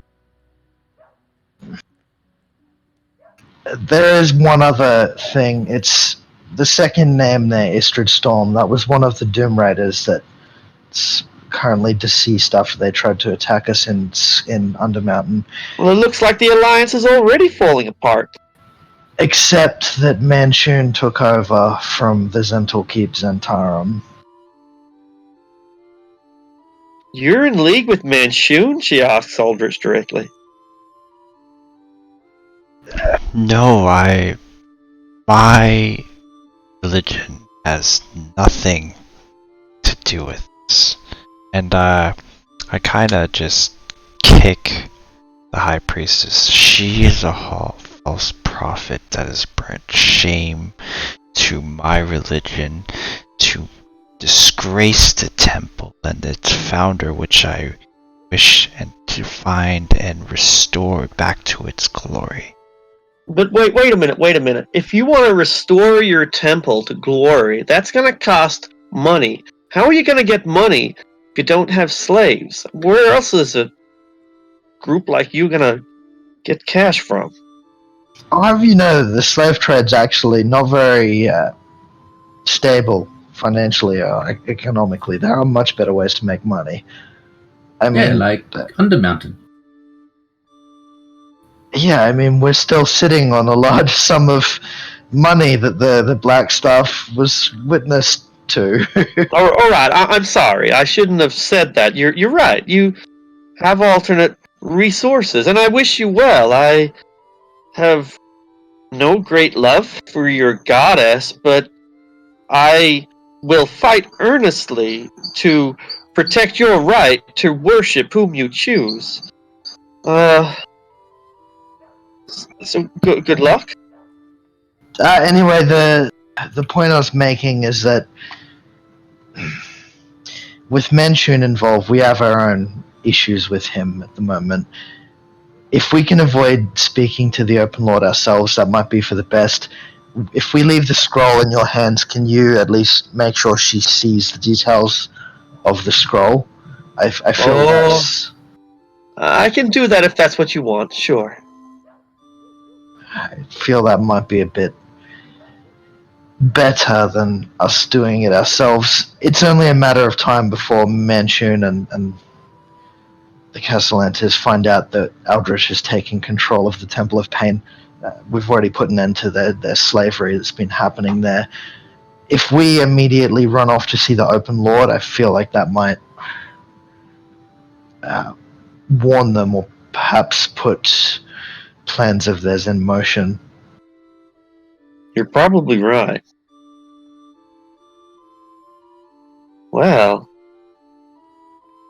this has been eventful. Unfortunately. When did you say this gathering that the Castellantis was holding is on? Soon. I'll send you the details. Alright, we'll try and come up with a plan. As for revealing him, I'm assuming you meant as a Cardinal of Asmodeus? If he were to be publicly ousted as such, would that affect his rank? I don't know. Just consider it an idea. There are many ways that you might progress from here, and I'm not sure that I want to hear all of them. Right. So you're telling me that there's no procedure on that the way the city is governed, but can't govern. There's no law for if they break any. Rubbing our temples. I think the point is that they're not meant to be influenced by other people and other factions because they're hidden, and so no one knows who they are. Unless someone does know who they are, in which case they can influence them. Yeah, it's just unfortunate that there's no checks on their power because of it. But that's a whole other question. Everyone's gonna kill me for this, but I'm gonna let y'all in on a little secret. Waterdeep has always been governed by assassination. Only a handful of years ago, only last year, Hidden Lords were dying before your very eyes. The Hidden Lord system was founded after a purge of assassinations, which came after a purge of assassinations. What really holds this city together is the knife. Lucius is gonna go deep into thought for a few seconds and kind of look away and just I don't know what was being talked about, and then just kind of glances over to Zevram, then to Aldrich, then around the group, like, yeah, let's talk about this later. Meanwhile, I'm seriously considering this. Like, I'm just giggling to myself. Like, yeah, assassination sounds good. But then you have to ask yourself, and then you have to ask yourself, what is death without dishonor? Do you really want to make a martyr of your enemy? That is indeed a good question to be asking, and I think that we've had enough conversation to provoke thought. We will be on our way to come up with a plan for this. If there are any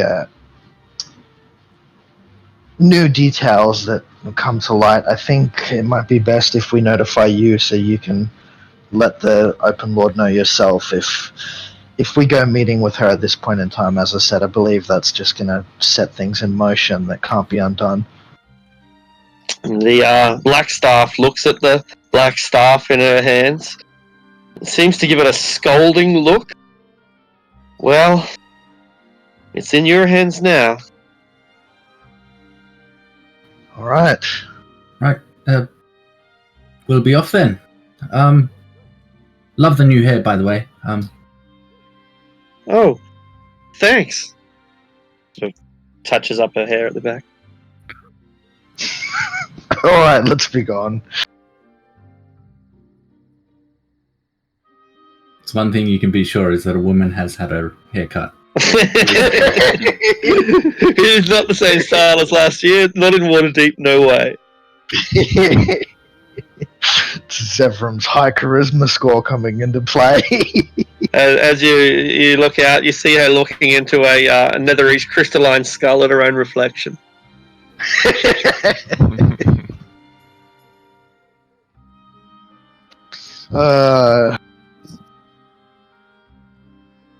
All right, so we have some drow to deal with now, don't we? Yeah, she said the exact same thing that I was thinking, and it's also the main reason I didn't go directly to the Open Lord. I was honestly weighing up with myself. You know, the Open Lord's probably not going to be able to do anything. We may as well just kill the bastard ourselves. I mean, in a way, aren't we just the assassins? Yeah. All right. So far, you've launched a religious a religious insurgency. So you're about 2 steps away from being ISIS, as far as I can tell. Yeah, Well, the funny thing is, we're trying to do it for the good of the city. I'd say it's more comparable to like the rebellions that happened in England while it was under the control of the Catholic Church. Cool. Yeah, fair. Maybe fair.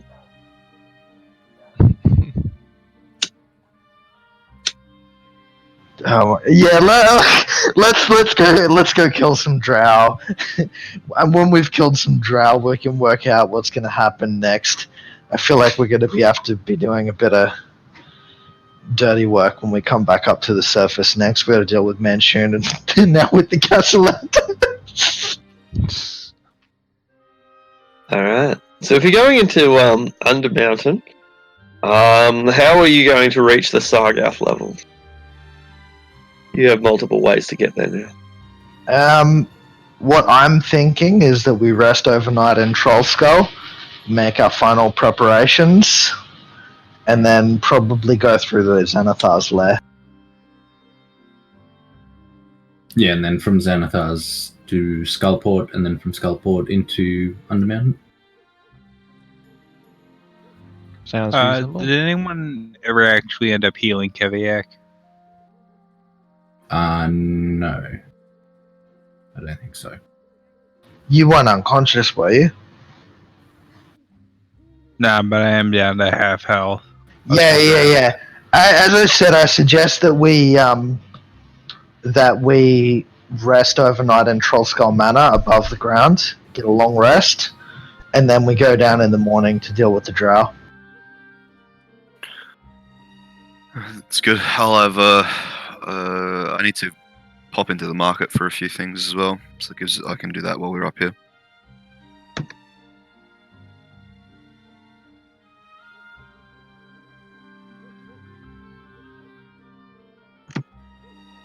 Sounds good.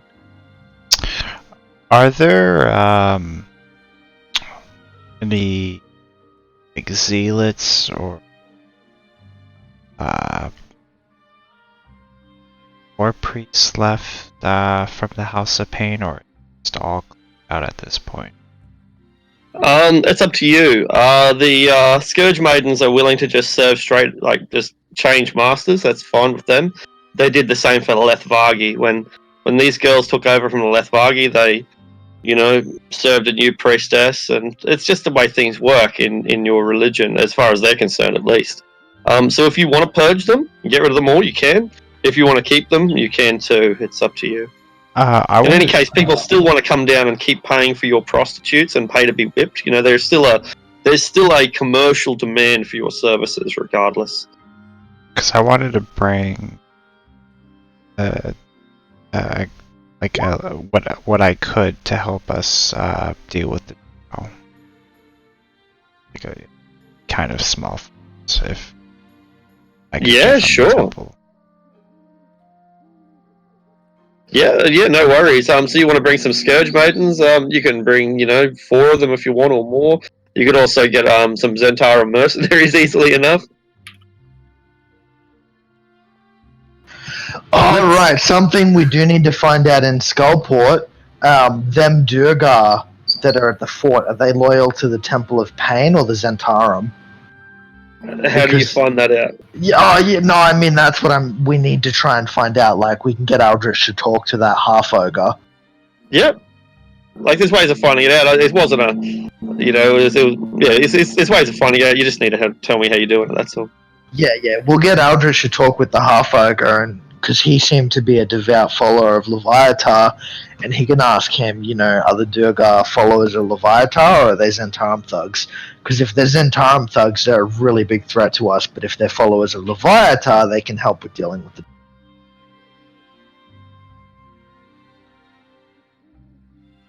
So you're all rested, right? You all have a good night's rest. Is that right?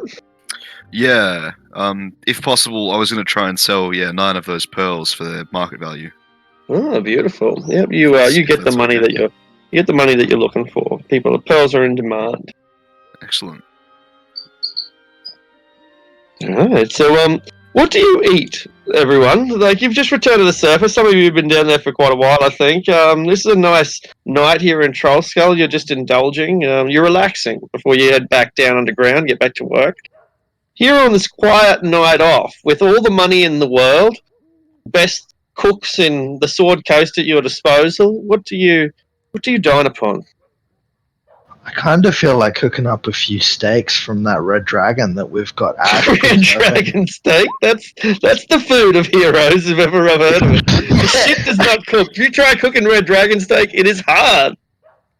That stuff needs to be cooked at a high temperature for a long time. Elegant sashimi. Sashimi. Alright, what's involved in sashimi? What's that, sorry? What's in sashimi? So sashimi it's just very fine cuts of raw fish. And just raw fish, roe, sea cucumbers, snails, bit of frog legs. kelp maybe. Okay. Yeah, just the whole smorgasbord of that finery. I'm going all out. You get real wasabi, none of this horseradish shit. Oh, it's just a moment of absolute glee on Sandra's face. What's in an Armenian taco, Zebra? Well, I just figured is like Spain, so tacos. Yeah, so like chilies and tomatoes and ground just beef. Regular tacos, but I try the hard shell first, and I just keep breaking it and losing half the inside, so I go to soft shell. Yeah, good idea. You know, the authentic cultural experience only goes so far when you keep breaking the freaking thing. And besides, they're a little bit stale anyway. You know what? We've got an epic battle with the Drow coming up in the next day, and Lucius wants to eat a meal of heroes, and he's not willing to give up that easily, so he's going to see if Embrick will let him borrow the forge to try and cook some red dragon steaks. You forge sear your dragon steak, and that's the way to eat dragon steak, and it's so damn spicy that you burn your throat eating the meat. Lucius comes back to the tavern with these steaks ready to eat, and he just forces himself to sit there and eat it. Like, yeah, that's right, I'm eating a fucking red dragon. Like, eyes are watering, like bloodshot, kind of vein bulging, but he's like, oh, I'm eating the red dragon. It's like the guy. It's like the guy who says he loves spicy food, but then can't handle a ghost. Dad. Ariok, you've got bread and water, is that all? Some beans. Split oats, you know. Split oats. No sugar, no honey, no milk. Nope. Do you want? I mean, I ate all those cakes and black sap. That's a good point. You've yeah. So time for a bit of a health kick before you get back to work. Would I be able to pick up a scroll of Conjure Elemental? Absolutely. This afternoon. Perfect. Only with your contacts you can. It's not legal. You'd have to go through semi-legal channels, you know. That's but fine. Yep. All right. You get it from someone connected to the Zentarum. Okay, sure. Is that going to be at market value? There's a pinned message in our old server with scroll prices. Do you just want me to use that? Yep, that's cool. That's great. remains the same. And I'll spend this evening copying it over too. I might actually have a look and see if I want to grab a scroll as well. And what's the cost? It's 50 gold per spell level, isn't it? Yeah, and that's halved if it's of your... Yeah, okay.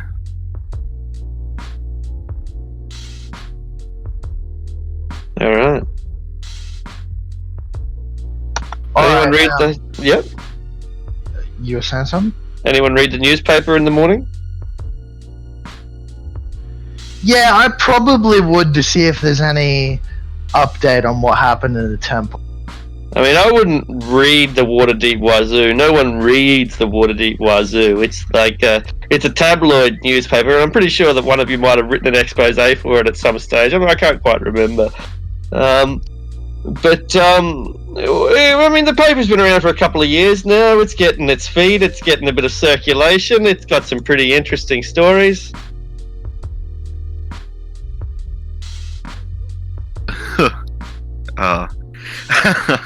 You know what this is? This is the Zentarum who's gone home at the end of the day and just started talking shit in an inn, and then, you know, the person from the Waterdeep Wazoo is like, yeah, that sounds interesting, I'll write about that. I'm picturing the happenings to come in like this. Lucius goes out in the morning to grab a paper and some breakfast before going down into Undermountain. He returns with his wand out, holding a newspaper in one hand, staring daggers at Adrastea. I'm just looking up like, what? Oh my god, you have no idea what you've done. I don't. Inform me what I've done. Oh, your idea wanting to refound... Oh, Victoria Castellante is a fucking Mass Lord. He was in the room. He knows what... Oh my... I'll throw the newspaper on the table. I run in through the door with a croissant in my mouth, yelling, "What is this?" It's so delicious there from your croissant. It's fluffy and it's crispy all at the same time. But I need to ask my question, so I take it out of my mouth. What is this? I don't remember agreeing to this. It's just bad publicity. Is it true?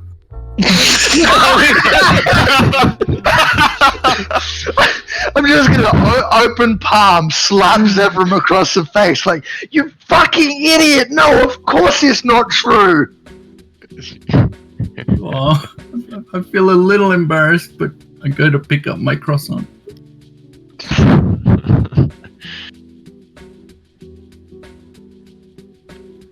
I swear to God, I'm ready to go and burn this fucking newspaper to the ground. I'm starting to wonder if it's a newspaper or a mouthpiece for fucking Manchun. Every time he's got something to say to us, he uses this paper. I wouldn't be surprised.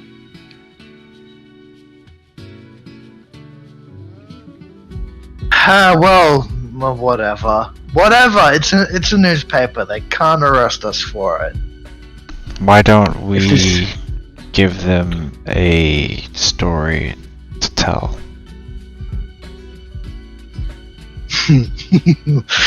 That's actually not a bad idea, Aldrich. Should fight fire with fire. Zevram, you have a very... Again, are you? No. You have a very exaggerated way of putting things. Thank you. Yeah, okay.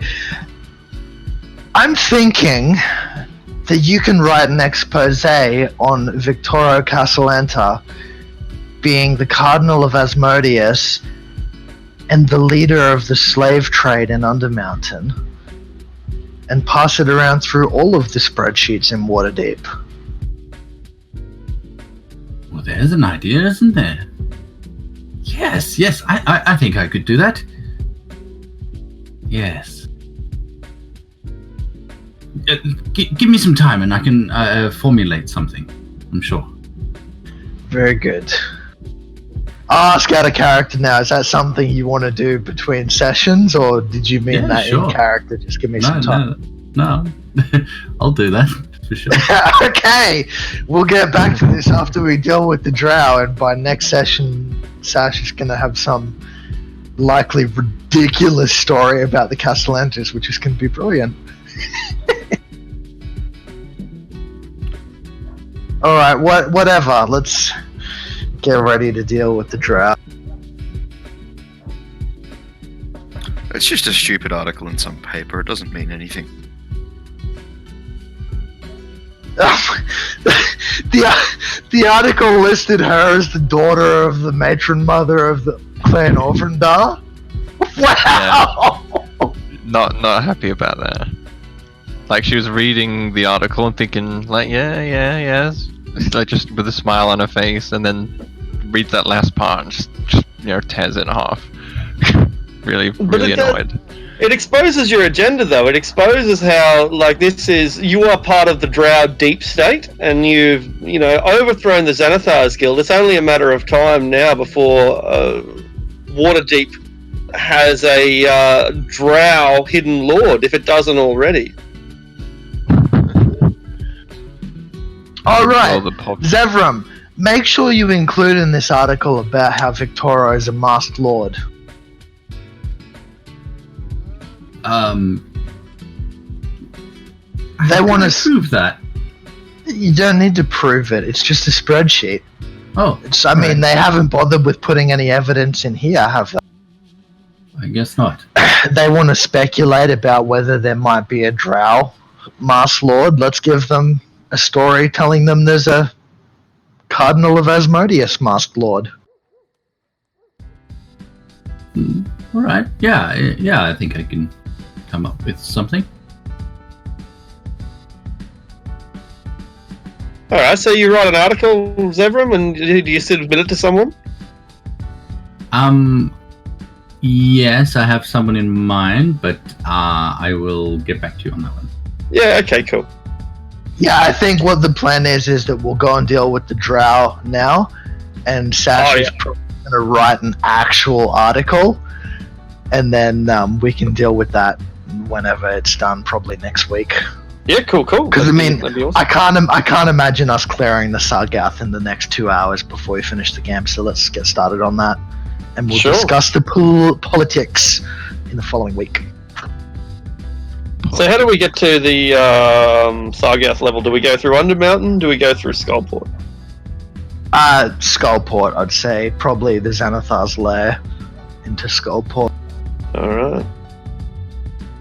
And was there anything you wished to do in Skullport before you went to the Sargath level? You're essentially emerging from, into the staircase, into the Xanathar's Guild, into Skullport, then straight into the Sargath, or is there anything that you want to do in Skullport? Maybe have Aldrich speak with that half-ogre, find out if the Durga are loyal to the Temple of Leviathan.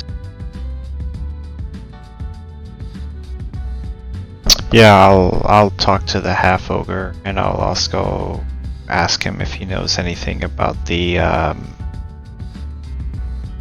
founder of the House of Pain.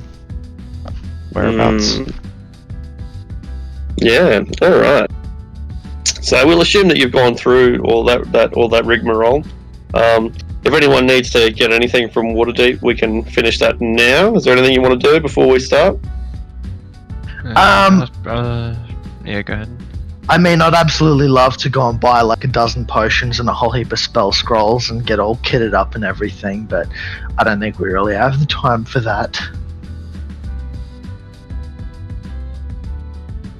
I mean, in character time, by the way, either. Yep, cool. Yeah, I'm Alright. just gonna grab like a handful of anti-vial toxins. Yeah, easy enough. Anti-toxin vials, rather. Yeah, the Rundine Consortium will sort you out. Anti-vial toxins. That's right. Any vials come near you, shattered instantly.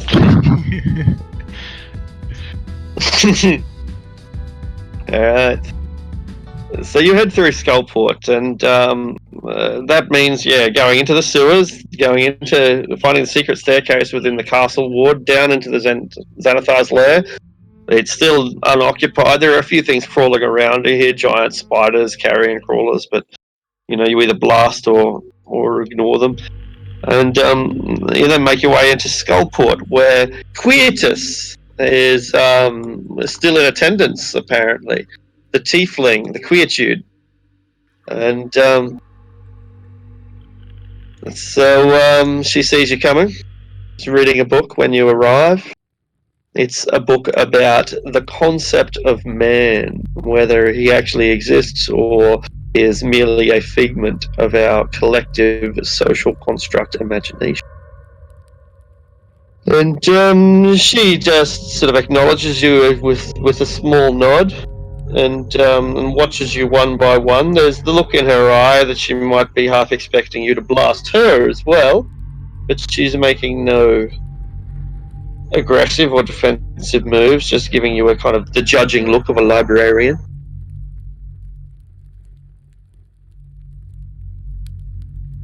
Everyone ignores her? Fireball. Bam. I kid. I just give her a wink as I walk by. She raises her eyebrow to you, like a little bit of a raise.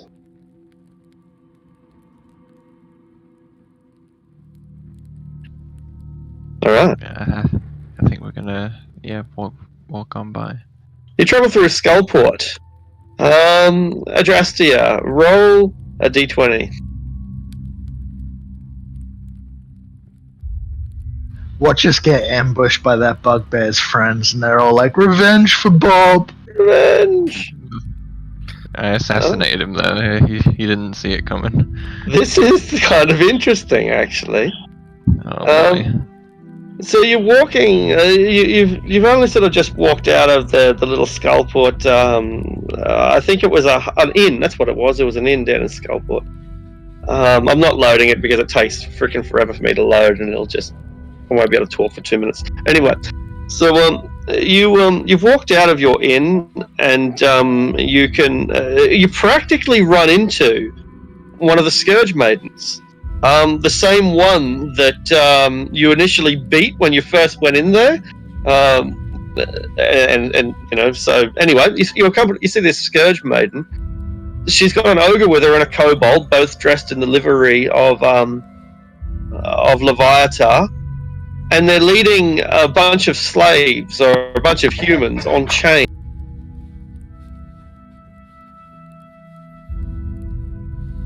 I go up to them and say, stop. She immediately stops. Who gave you this order to do this? They are old stock. They have been housed here in Skullport. We are clearing out the larders. Clearing out what exactly? Clearing out the holdings down here. These are the last of them. After this delivery is made, we will be out of the business, my lord. You're no longer gonna shame our name of the business that was previously being upheld by the false prophet.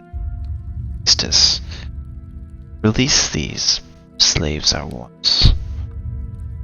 Yes, of course, my lord. I'm curious though, Aldrich, who's she delivering them to down here? It's a good question. Yes, who are you taking these slaves to? I believe they are bound for Luskan, my lord. We are selling them to shippers, a captain from Luskan.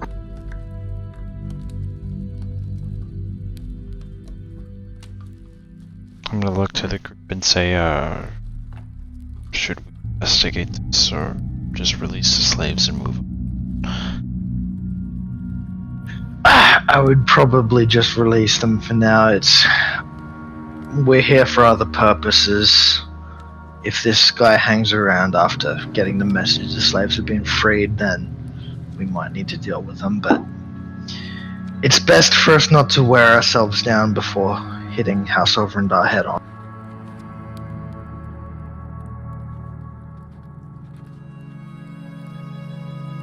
Okay, and as the slaves are being released, I look to all of them and say, please do not hold hatred towards Leviatar. Hold hatred to the false prophet that put you in these chains. I owe you my life, says the tallest of the men, a dark-skinned fellow with a thick beard and but bald on top. I owe you my life, and one day I will repay this debt.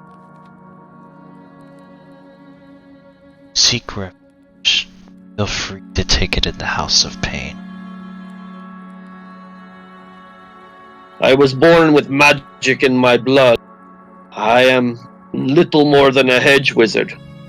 But if I can serve you, then I shall. Very well.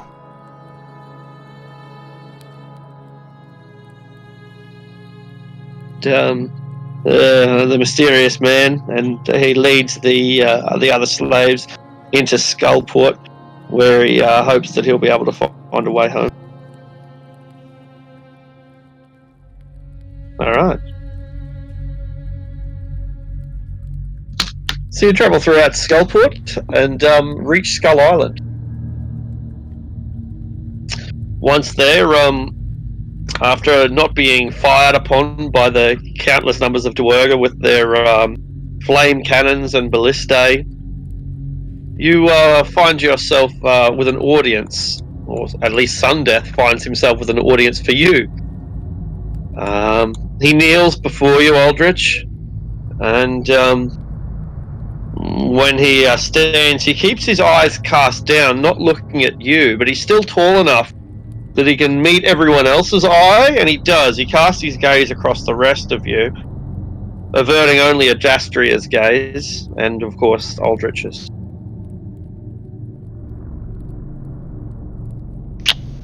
Praise Leviatar.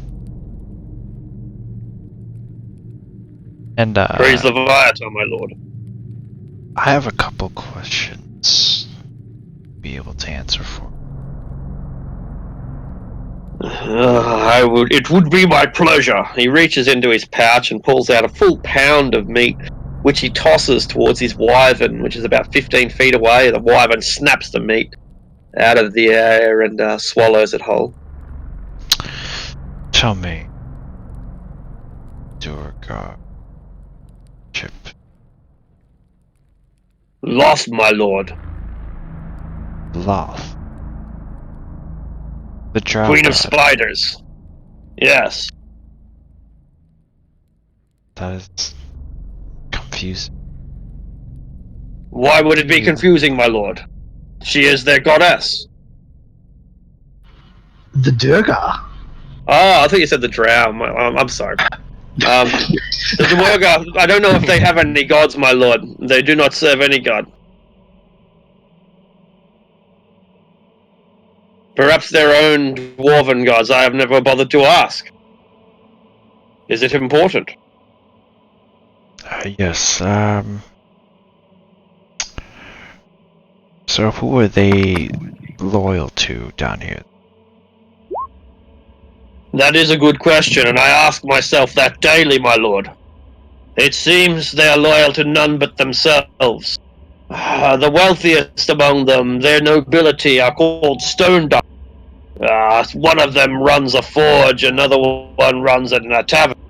And the Stone Darks are the leaders, but the Dwerger are a curious people.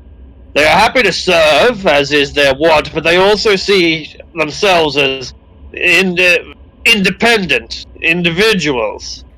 It is a strange culture, my lord. These Stone Darks have some authority among them, but cannot order them around and are not their chiefs.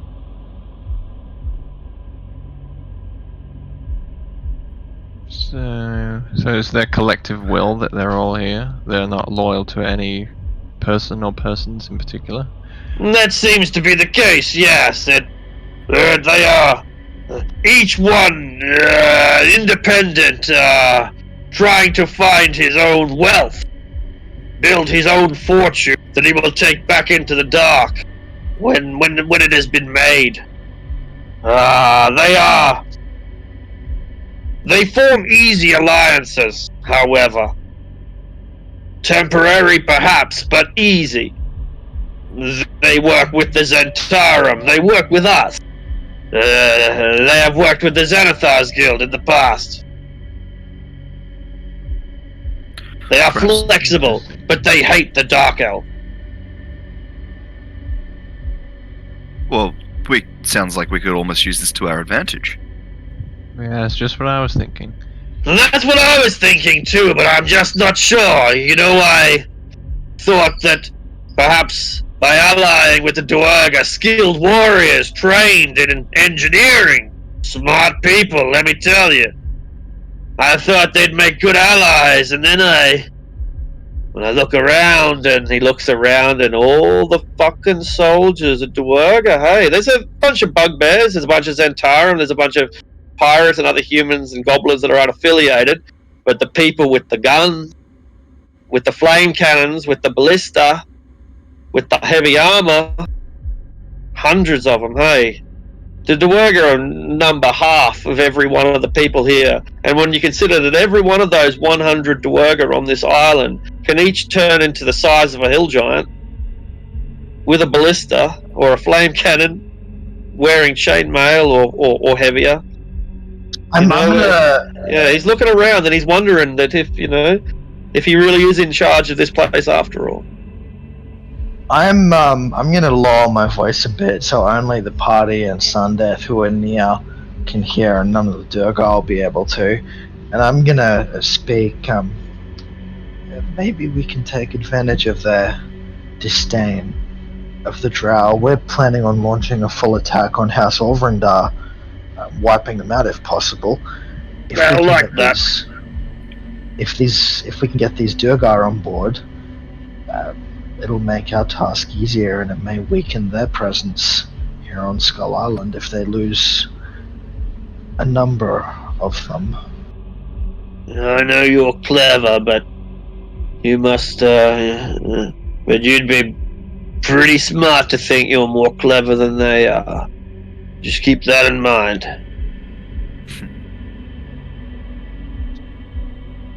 True, they might think the same thing of us. Like, once they Lucius have is Drow out of the way, they can get rid of us and sudden death and claim Skullport properly for themselves. Lucius's look on his face is like, no, I'm definitely smarter than them. You know, and I mean no offense, my lord. He nods towards Aldrich. My lady, towards Adrastia. But you're travelers. You wander from place to place, sleeping here and there. You don't have ties to the place. You don't have ties to Skullport. The Flaming Skulls, they don't know you. They don't recognize you. You gotta see that you want to dislodge the Dwarga. Means you're dislodging them from their own. You ever tried to dwarf a dwarf from his own? Ain't I'm not easy. speaking of dislodging them, just weakening their presence so they don't have a mind to overthrow the rule of the current leader. Aye. Well, that'd be. Maybe you are as smart as you say then. They're good folk. Helpful, useful. Look what they've done. Now, they'll build the witch back up soon enough. They've already got temporary ideas, ropes and chains. Smart folk. You wouldn't want to cripple them. Weaken them, maybe. But you don't want to drive them away. You need engineers. We're going to build this city. Of course. Well, if their loyalty is to wealth more than anything else, Aye. like you say, we can use that. Like, as long as they get a decent cut, perhaps they won't be such an issue. If it's wealth they desire, then they can be bought, they can be used, and perhaps we can forge some sort of alliance meantime, just until we secure a better foothold down here. I think it's a good idea. Yeah, it's not a bad plan. Who should we speak to if we wish to pursue this line of inquiry? Is there a head Dwergar of some sort? Stone Dark. Stone Dark, of course. There's a couple of them. Brothers, they are. Stone Dark, doesn't one of them own the one of the pubs down in Skullport? Aye, that's the one. Hmm. Bearded fella. Yes, we had there was that drink that he served us that was interesting. Maybe we could go and speak to him again if this is something that we want to chase up. My lord. So he goes over and tosses his wife and another pound of meat. Oh, before you go, I have one question.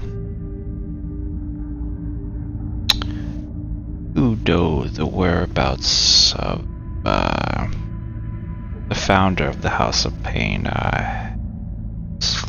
Leggy? I don't know. Hells.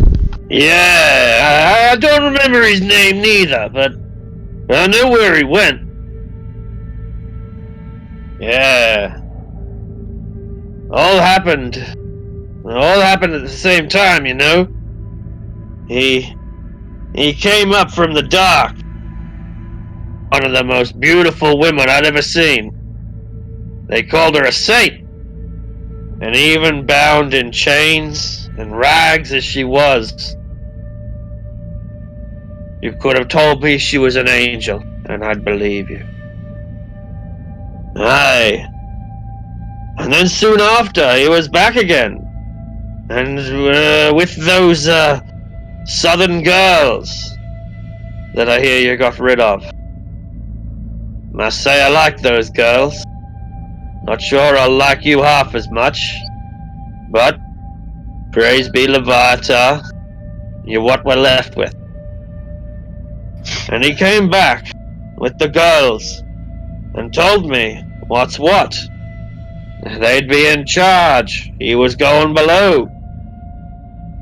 I dared ask why. Don't know what came over me, but I dared ask why. And he told me. He said he wanted to learn. Said it wasn't enough. He hadn't learned enough. He needed to know more. If he was going to make the transition, he was going to have to learn. And who else could teach such a powerful necromancer? Who else but Halasta? There's a school down there. Deep down, at the bottom of Undermountain. Lethvargi, he went down there because he wanted to learn.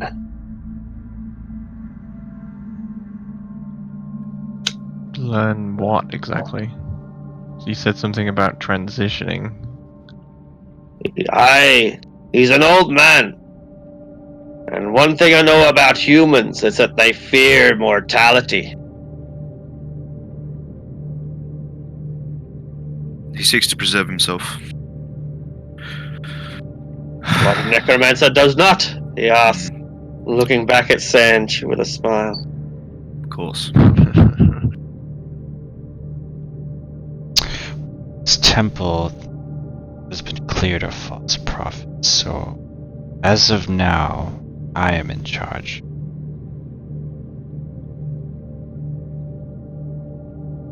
I suppose that he straying away from the path of Leviathan, but I do seek him, so thank you for the information.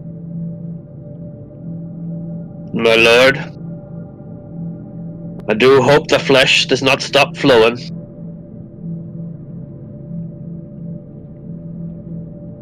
May you feel Leviathan's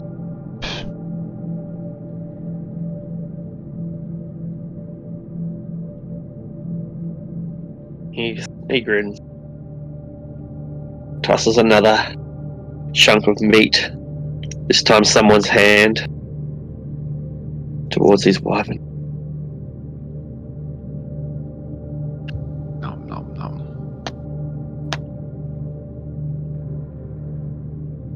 Sargath level or Stone Darks?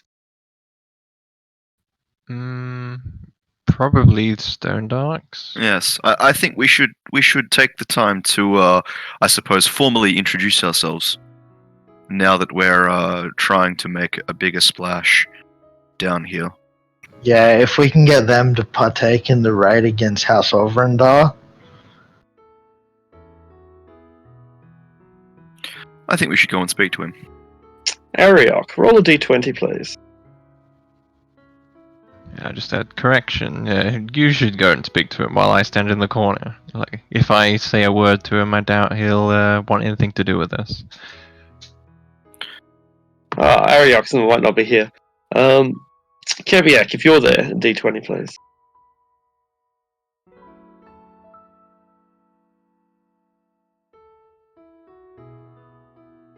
Might not be either.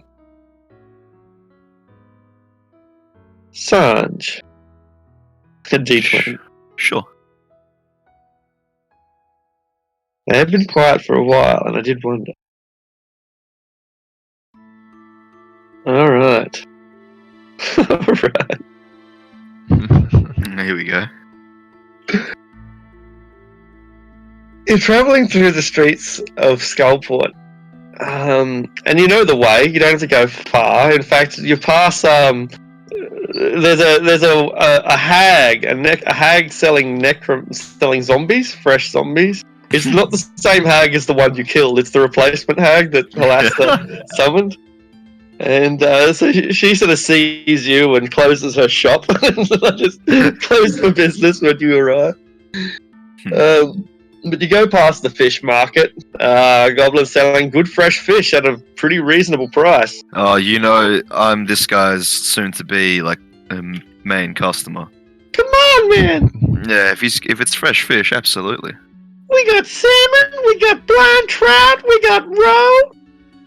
I'll take 2 of the salmon fillets, please. Beautiful. They're only 5 silver each, so you pay a gold piece, and you get the freshest. This fish is good. There's no doubt about it. Are they right at the where the river meets the? Yeah, awesome. I take one. I give one to Ariok. Wink, and say, right. Yum. It's It's a delicious. happy cat. Welcome back, Ariok. Ariok, while you're looking at this fish, deciding whether or not you're going to eat it, a bugbear in a suit comes up to you and says, hey, you look like someone who's looking for a bit of fun, right? Fun? Yeah, you want to have a bit of fun, a bit of a new experience. I got something for you. You're a pretty lady. Anyone ever tell you that? No. Well, you're beautiful. I can't believe that. Why don't you come over here? I got something to show you. You're gonna love this. Come on. You're gonna love it. Okay, I go over. Alright, you go. You got like your fish in one hand and you head over, and he takes you into one of the many dilapidated buildings, one of the ones that still has a roof. And inside, it's a small room, maybe about 10 feet by 10 feet and 10 feet high. There's virtually no furniture in here, a couple of stools that are rickety, but there's a cage. And in that cage, although the cage is only quite small, there are 12 goblins packed into this single cage, and they are terrified. Come on, come here, close the door. One at a time, please. Do you go in, Ariok? I look at the rest of the party. Lucius is just standing there with one eyebrow raised. Like, are you actually gonna go in there with it? Yeah, I'm given the same look. It's like I don't even feel like I need to say anything here. Are you actually gonna go in there? He's wearing a suit. He's got like a fedora. I was about to ask, what's the suit like? Is it of fine quality? Is it like ragtag no. and put together? What are we talking here?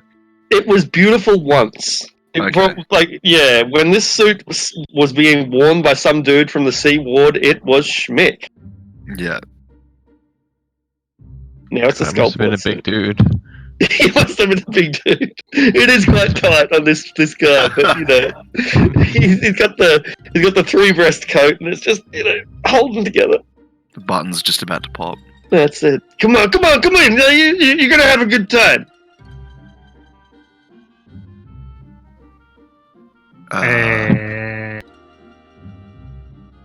What do you do, Ariok?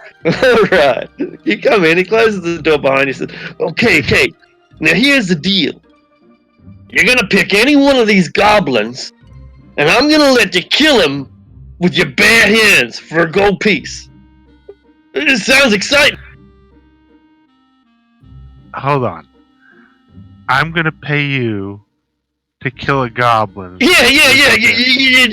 You choke the life out of him, or you rip out his throat, or anything you want. Like he's got his hands bound.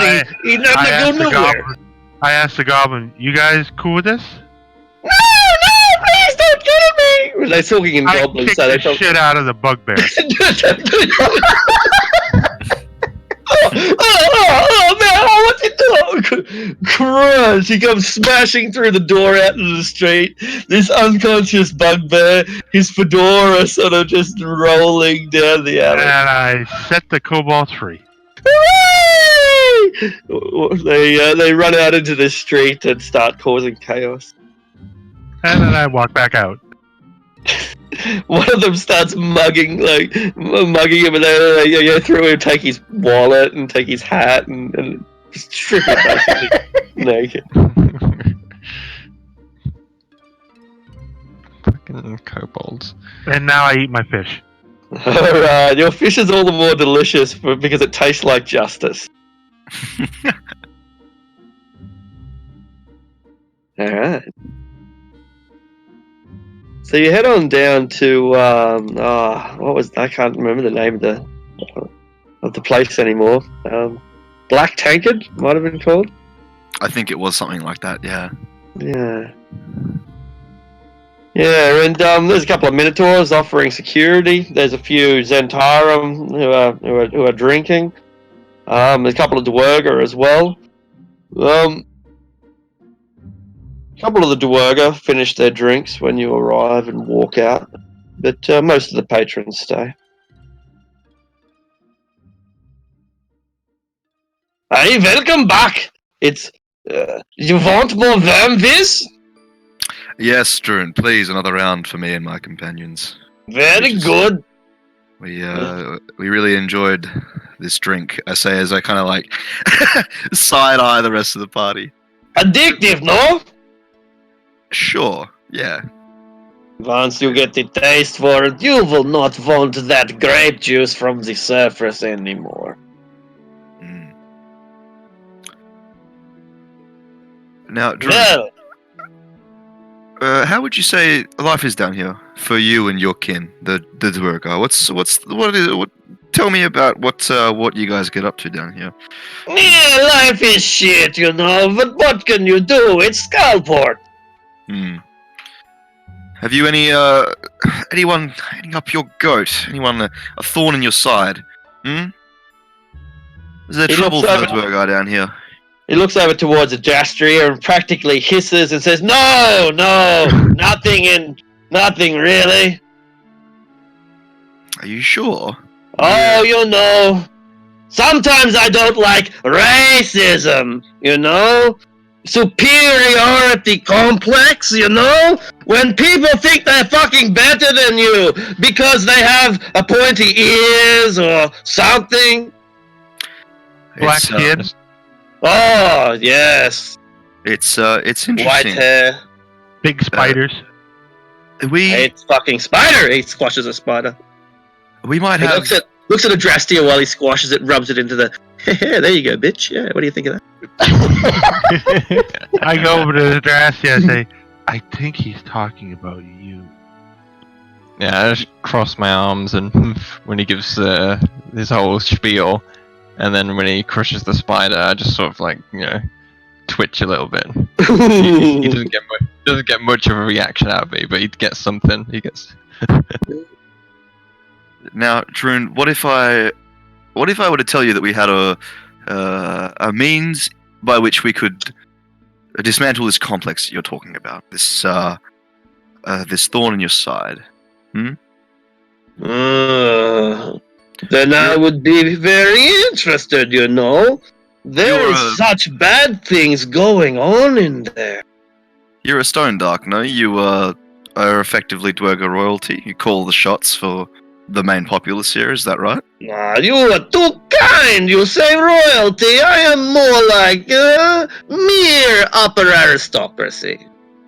Hmm. Well, it so happens that my companions and I, the Drow included, are interested in dismantling House Orvrindar. And we feel like a little quid pro quo, a little, we'll scratch your back should you scratch ours, might be a curious way forward. And we thought we would speak to you and gather your thoughts on the matter. I don't know. You say scratch. I think you mean stab. Oh, that's not what I mean at all. I hate to give you the impression that it would come to that. You want to take over Skullport. I know your ambition. I read it in paper. from the water wazoo, that unreliable fucking garbage that they call press. You should trust independent media. Right. Yeah. Yeah. Yeah, this guy's great. He does have a point. Well, then I guess that settles it then. No? No interest? Fine? No, wait. You have interest, you see. I know you have interest. You want to know what you're up against, you know? You know, they make a Dryder. They've made one, have they? They make them all the time. You see, because they have way to do. It's hard, very hard. But they know. You know how? Through Gate. Gate to another world. World of terror and horror. Or spiders. Eh? They send in the drow male who is naughty boy. And he is tested. And he will fail because he is boy. And laugh, she very sexist. I know in your Waterdeep, you don't like sexist and racist. I know you are so enlightened. In the surface, the sun, it makes you burn with enlightenment. Well, they make a demon from a drow man. He send him in and then he come out and he Strider. Half drow, half spider. You know, it would take brave heroes to shut down Gate to the Abyss. You would have to be mad to be so heroic and bold. And yet imagine the stories they would tell of the Stone Dogs if they had a hand in accomplishing this. You've got him there.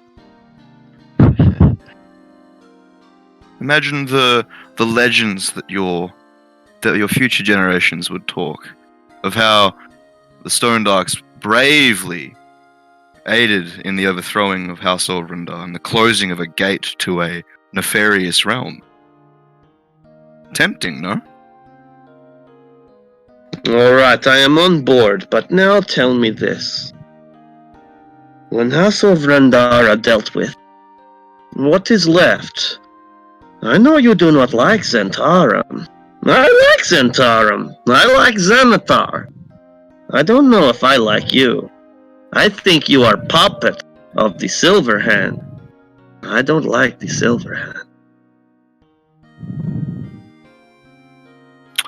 Well, I imagine once the drought problem is dealt with, that's a major party out of the playing field down here. It gives your engineers, your fellows, a chance to make repairs here in Skullport, no? You fix the winch of the crane, get it operating. You will shut us down like you shut down Xanathar. You will shut all of Skullport down, and you will say, "Oh, you all criminal, you go to jail now," and that will be what happened to Skullport when you are in charge. Not if I have anything to say about it. Well, then you should torque, lady.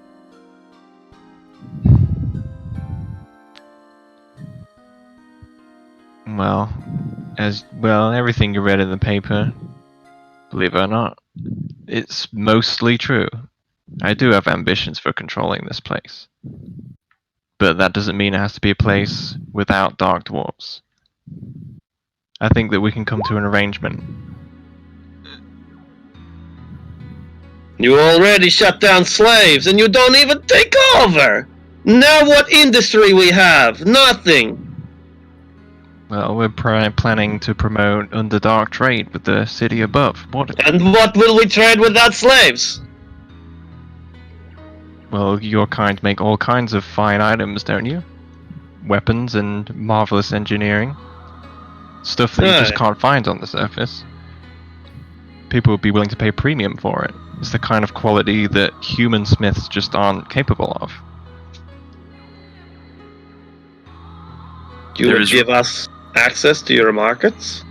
There is room for legitimate trade and business once all is said and done. We just need to get to that point. And we believe that you might be able to help us. Absolutely.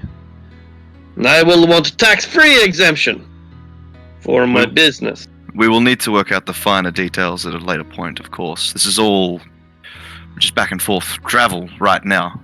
My brother has forge here in Skullport. We have begun already. If you are ready, we are ready to ship. But Zentarum ready to buy too, so maybe I sell to them instead. Of course, your business venture is your own. Profits are something that you need to keep in mind, of course, I understand that. Zentarum might not be able to purchase them weapons for too long, though. If you catch Lucius's drift. Well, looks like new autocrat is in town. You kick out Xanathar, you kick out Orindar. Next you kick out Zentarum. I wonder who you kick out number 4. Well, they're all causing problems. You smart, you know. You clever people. Maybe you would do a good job. Okay, that's the idea. I'm confident in myself and my friends. I know we'll do a good job. Think of helping us here as a sort of a step towards what will hopefully be a fruitful relationship between initially us and yourself, your kin, and then eventually between your artisans and the markets of the surface. There is great prosperity here. I see it. You know, I think I like you people. Here, have a vermvis on the house. I'm just thinking to myself, Arctic. So, this is something that I may or may not know in character. This is your call. But, so, with my background as a guild qualified smith, so I'm familiar with smithing weapons and armor and everything. And then, what I would know about trade and everything. The kind of weapons and armor that the Durgar can make, how much of a profit would that be on the surface? Because, so he's asking for tax-free trade.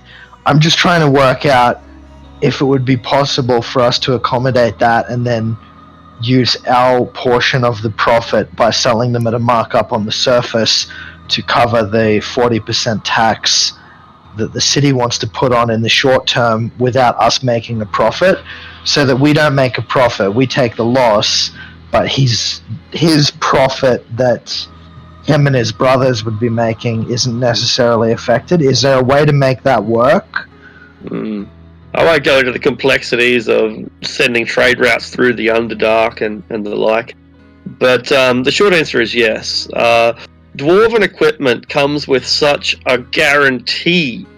It is quality too. It deserves its guarantee because the shit lasts forever. You buy a kid a toy when he's 5 years old and you can bury it with him when he's a granddad. So Dwarven goods have a certain... They charge a certain premium and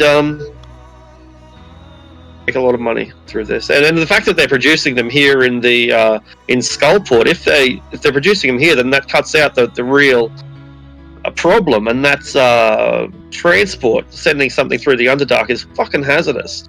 But if you're just doing it right here, and all you got to do is put them on a crane, ship them to the surface 100 feet above, then that sounds like a suburb of Waterdeep. Yeah, that's what I'm thinking, is that because, I mean, we don't need money in the short term, so if we were to partner with them and then use our portion of the profit for selling their stuff up above the surface to cover the taxes and just let them keep a full portion of their profit, we might have a way to make this work and let the city cover the costs of the navy and the adventurers and stuff that they were talking about, but that can also legitimize the Durgar that are down here. Yeah, that's exactly what I had in mind. Because if they're... Because, I mean, you can think about that from the long term. If that works in the short term, in the long term, we can try to set up a deal with them to be... to maybe be using a portion of this tax for them to actually craft gear for the city guard, the Waterdeep army and stuff. Yeah, dwarf craft items. I mean, I don't want to get into the politics, but it's going to piss the dwarves off of the Lord's Alliance to learn that Waterdeep's guardians are being equipped with Duergar equipment. True. Maybe we should keep that as a private venture and have it like auction to adventurers and stuff. Just promotes competition in the market, right? Sure, that's what I was thinking. It's like, well, the dwarves fucking should have sold them our stuff, you know? We've had a trade deal on the table for 12 fucking years, Mr. Dwarf! Yeah. Yeah, no, that actually could be. It's the thing about the Durgar is that they're easier to negotiate with than the Drow because they're still dwarves. They're practical. So, Drun, will you help us? Aye. Sooner or later, you'll have to talk to my brothers and my associates. But perhaps you are busy now and have other things to do. I think we were actually literally just about to make our way to the Drow, I think. And shut down that gate. End those things that they are doing. Indeed. Yeah, looking to the party. Alright. I think that's a good call. And I finish my worm viz. Right, it is. Oof. Yeah. Not getting any better. Yeah. Just for your information as well, Drune, I have a method of contacting people over very long distances. So, should my voice suddenly appear within your head, pay no mind. I might just be checking in. Make an insight check.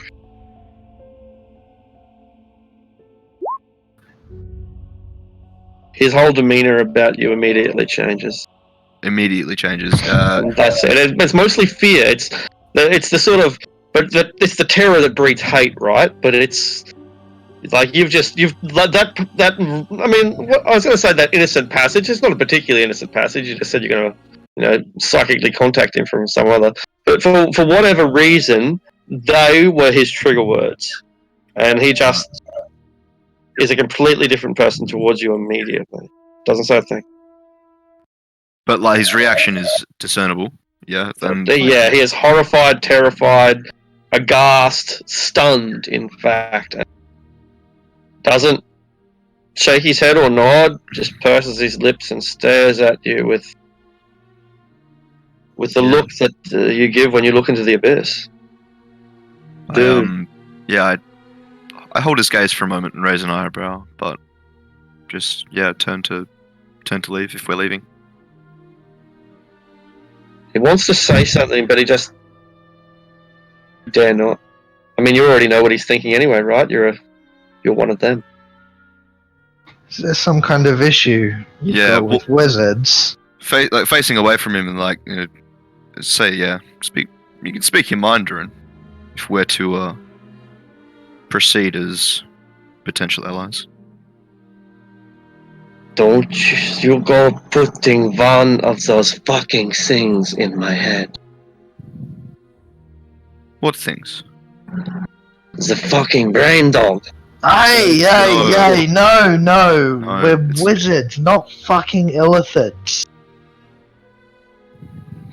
Durin, Sure you are. Spellcasters, arcanists. may I show you the process? It is completely harmless. Show it on him. Points towards his biggest minotaur. You there?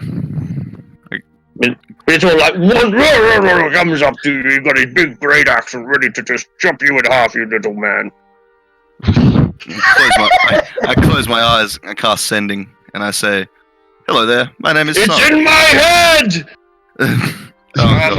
Calm yourself. Hello there. I am Sanj. I am the blue man in front of you. Please tell your friend that everything is fine. That's the end of the message. He spoke to me in my head, like one of them. Yeah, they hate you too. Sand rolls his eyes. Yet you are completely unchanged and in control of your own faculties. No harm done. Dust my hands off. Have you ever been there before? Where?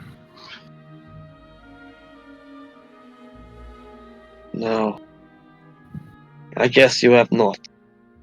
We've met mind flayers before, but I'm not sure what this there is that you're speaking of.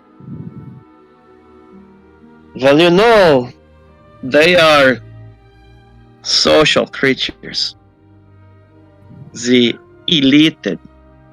They live together in communes that they dwell together in the depths of the Undermountain. And you know, this is a place. Yeah? And you can go there. Yeah? Did not know that, but that doesn't sound particularly pleasant. You mean to say there is a commune of Illithids down here? Yeah, commune is wrong word. It's a A colony? A city? A town? A village? campus. I see. They are smart, like you.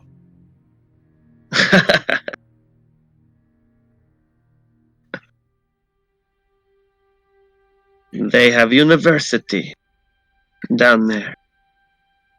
But you know, they say sometimes people, they go there, they come back. Yeah, like your friend, the mad one from Yawning Portal. With magic axe. Ah, Malone. Ah, We've already he dealt with goes that. there, and he come back.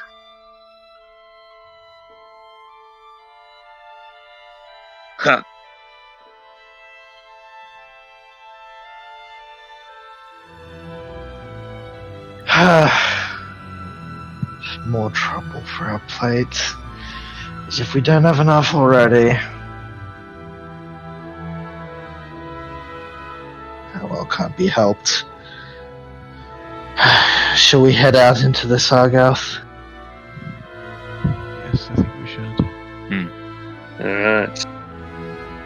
Take a few minutes break, and then begin our quest.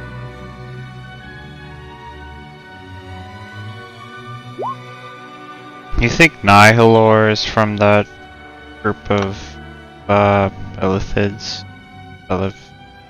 Or is he like a dependent one? It is entirely possible that he's from that group, but if he is, that's very bad.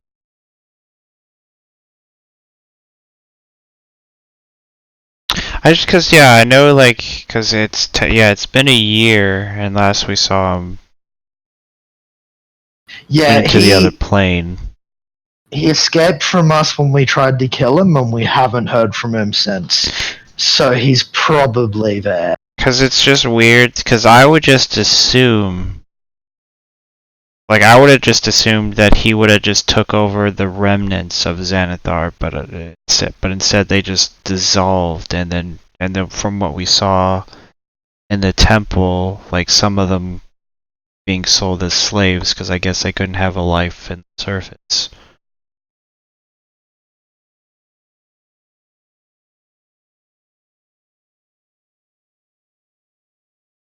It probably is the case that he went back to there.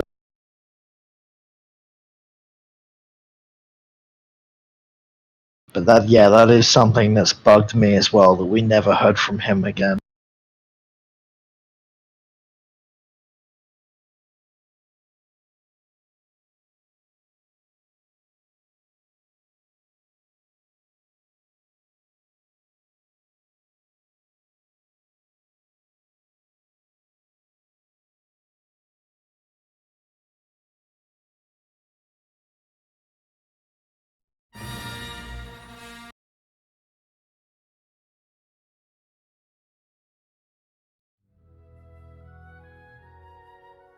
Alright, I hope everyone is aware that this fight could go horribly, horribly wrong.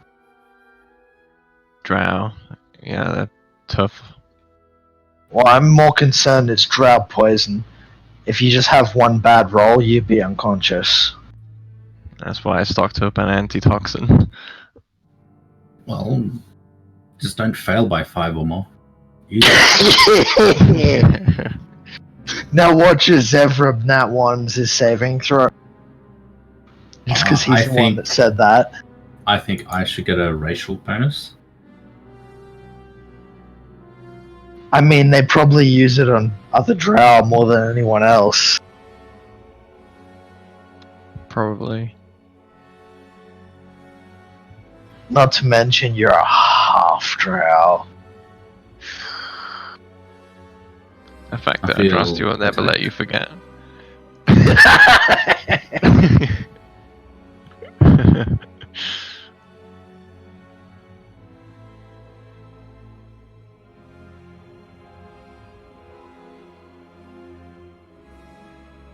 However, if it's any consolation, you did earn her respect when you had the opportunity to be to become a full drow through some wizard shenanigans, and you said no.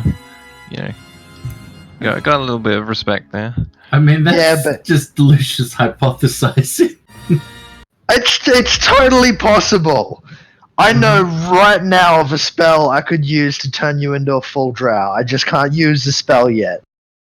What, alter self over the course of 365 days? True polymorph. Right, okay. It has to turn you into a creature, though, doesn't it? No, I believe it can turn... Oh, creature just means anything. Sorry, creature is... Yeah. No, true polymorph does not have the beast limitation. Oh, okay, right. You can True turn people into crazy.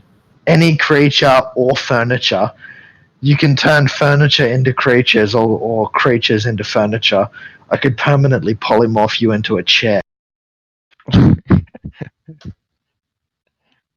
Oh god, that's an NPC I need to put in my campaign now.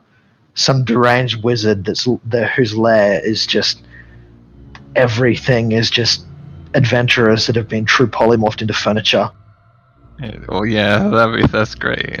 His So it's entire like- lair. You pull a book off the shelf, dispel magic, turns into a person. You dispel magic, the table turns into a person. You dispel magic, the bookshelf turns into a person. God, that's fantastic, actually. I can just imagine it. It's like, I cast like detect magic, and it's like there's magic everywhere. It's like all around you. Everything is magic. It's like I cast dispel magic on the chair, and it turns into a person. The shock on their faces.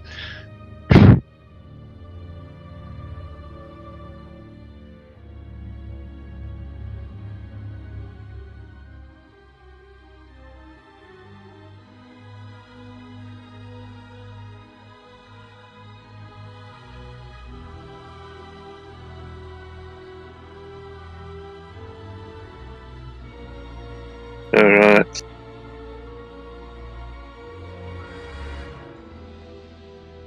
So, once you depart Skull Island, not sure if everyone's ready, but anyway, once you depart Skull Island and head up the Sargouth, how are you going to do it? It's a fairly broad river. At this point, it's quite rapid. There's a lot of rapids going through it. While you're just heading out from Skull Island and up the Sargouth, you see a Kuatoa dive into the water to, escape your wrath, your presence. And then as you struggle up the river, it's watching you with its big bulbous eyes above the water, just watching. Well, before we head out from Skull Island, I'm going to ritual cast water breathing on everyone. Sounds good. And then you're just going to swim through the water upstream. Yeah, That's not what I was suggesting. I was just casting water breathing, considering we're going to be going on the river, and if we get ambushed, it is better to have the spell on us because this is a 24-hour spell than to not have it at all. You can buy an 8-seat rowboat, a pretty big rowboat, about 16, 17 feet, for 150 gold. Yeah, it's perfectly good, says the goblin. It's only sunk twice.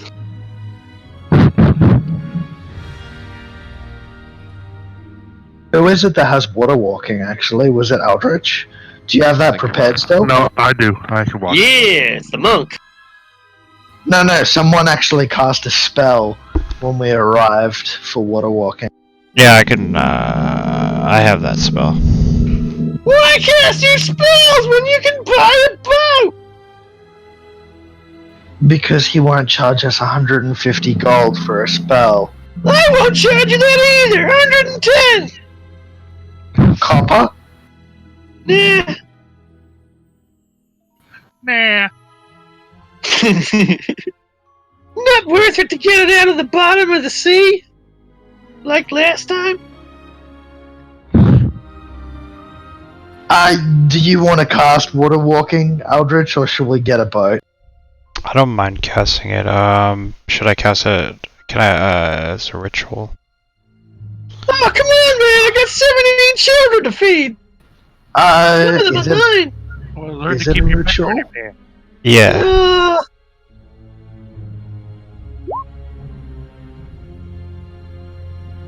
Yeah, then you ritual cast it while I'm casting water breathing. He tries to disturb your ritual.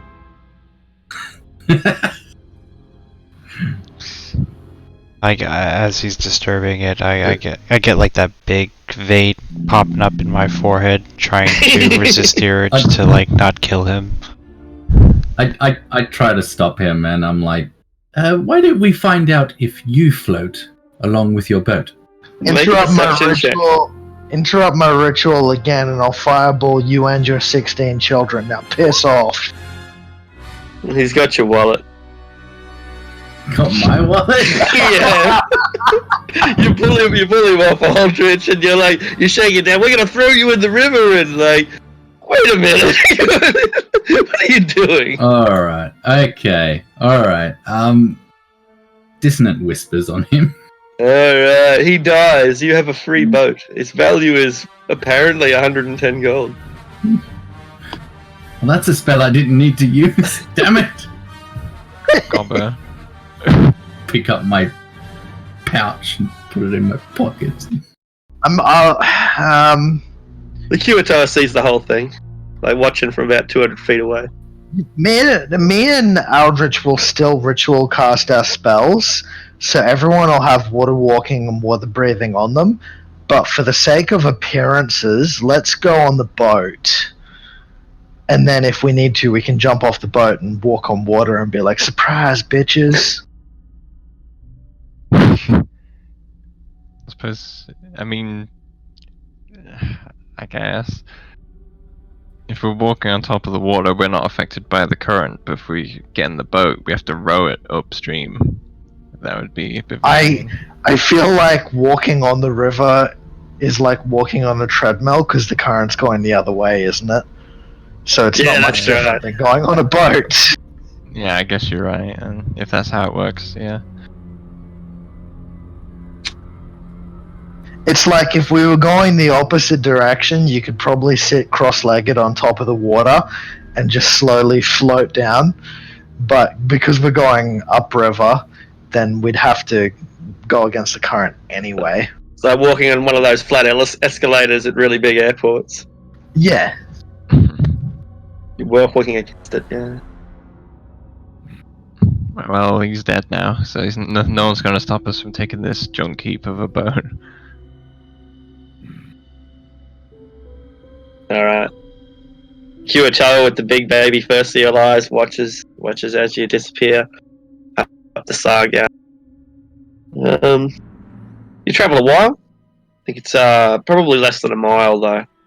Before you are back in relatively familiar territory. Some of you will recall killing people up ahead.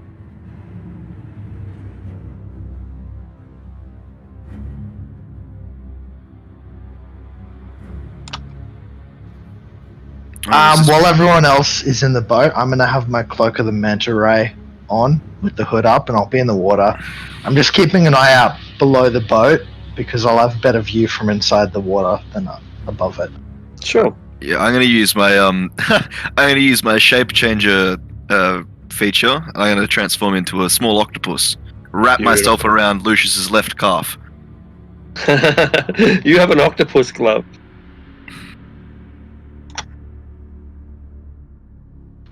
Resist the urge to destroy the octopus before realizing it's Sanj. Yeah, it's a nice shade of light blue, and it looks like a little bit like me. Yeah, like It's the same shaped head, you know. 'Cause it's at first, Lucius is like half a second away from making fried calamari. Then he's like, "Oh wait, that might be Sanj." This appears to be the scene of a battle, Azevram. There is evidence that people died on either side of the bank. Are we heading up this way? Yeah, should we stop here and head north, or are we continuing to follow the river? We saw some goblins Well- that way last time.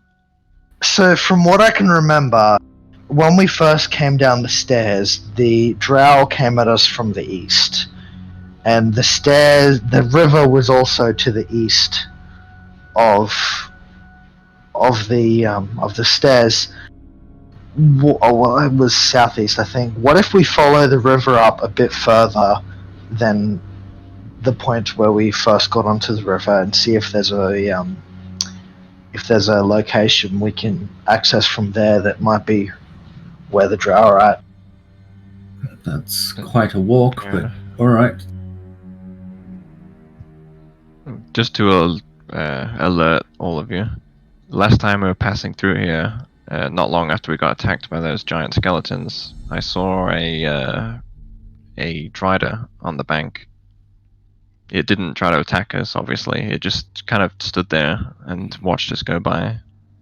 And so there's a good possibility it might still be here. You see 3 ghosts up ahead. They are looking for treasure. It's got to be around here somewhere, boys. I'm sure we buried it on this side of the back. I wave to them and I point over here. You missed a spot. They don't seem to acknowledge you as you float on by up the river.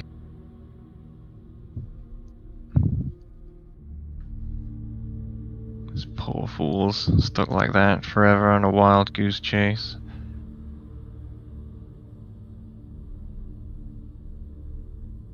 You're coming up to a set of caverns which are thick with spider web, and there are also the statues of several people who have been turned to stone.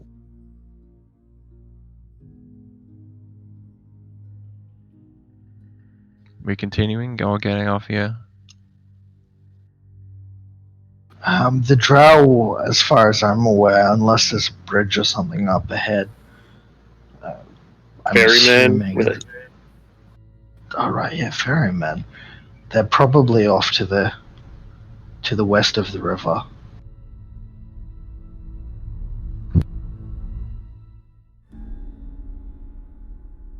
What, ferrymen? Oh, west of the river? No, the drow. Oh, Well, as we go by, I look at it. I look at it the same way I did before. Maybe no one else has noticed it, but I have certainly noticed it. Yeah, when it sees you, it's curious, but it still hides away, like a child closing its bedroom door. I don't say anything to the party about it. The river is broad here and quite slow, making travel quite easy. There are big fish underneath you. Some of them have eyes and some do not.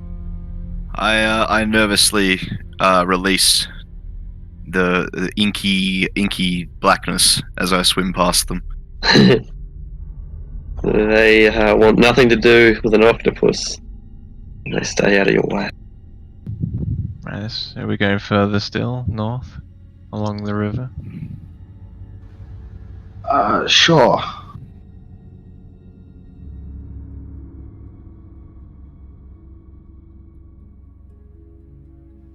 There's one weird boat. Yeah. Alright. The river is branching off at this point.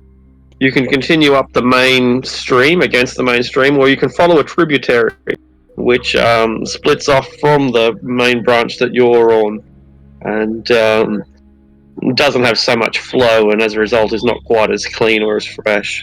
A place for mosquitoes and fish to breed in. So is the flow going this way? That's correct, yeah. Okay, so this would be splitting off down this way. Precisely, Okay. yeah. But the water seems to be quite stagnant in here, which would indicate that it probably terminates pretty soon. It's, creating a pool or a backwater rather than a separate branch of the river. Right. Some webbing to the west. Alright, yeah. I'll slow down for a sec and maybe let the rest of the party catch up. And so I can scroll through what you're doing as well. Okay, hang on. Yep, cool. Yeah, just webs at the moment, just nothing but webs. A thick cave with webs. There'd be no doubt lots of spiders crawling around in there, tarantulas and things significantly smaller. Here the river begins to shallow, and that creates a set of rapids. The stalactites and stalagmites reach each other like columns supporting the roof, but the river here becomes a bit harder to fight against. Getting the boat up this next stretch will be difficult. Walking won't be hard, but getting the boat up here will. Well, shall we have a look down this little tunnel? See if it leads anywhere? I mean, there's spider webs, and we've already gone past the entrance that we originally used to access the river. I'd say, the drow could be here. That's what quite we're looking possible. for, isn't it? You riders do webs? I'm gonna They do. crawl up onto the shore and end concentration on the shape change. Sure. The web is quite thick. It covers the walls. I point at Sanch. Look! He's evolving! I have the ability to go back and forth between previous forms. It's quite interesting. As you step on the shore, throughout this journey, you've been greeted with wind. It's been blowing a bit of wind that's been getting stronger as you get up the river. But curiously, it seems that the wind is even more strong right here. You can hear it howling. It's sort of loud enough now that the howl interrupts what you're saying, Sanj. And you all look at each other as you question whether it really is the wind at all, or rather some anguished creature deep within those tunnels.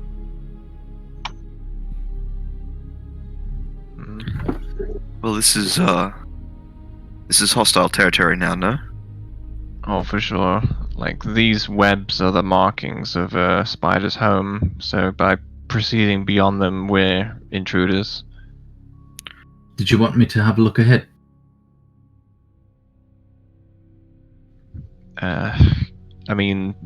There's no sneaking up on them. You disturb even a small amount of their webs, the spiders are going to be alerted to your presence.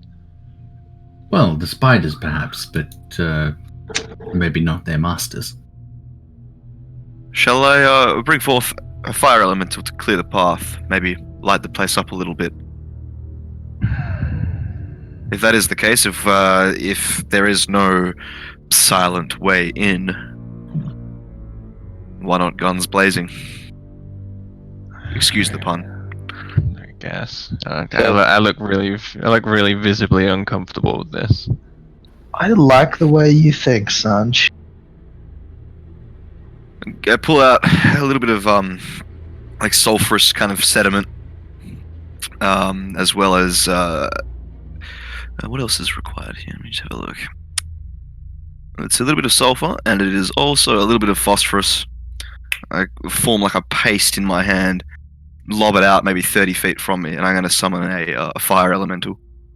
It burns away the webs in this cave almost immediately, and as the fire elemental follows your commands and presumably begins marching its way up through the tunnels, it burns away enough web to reveal an old scribbling on the wall.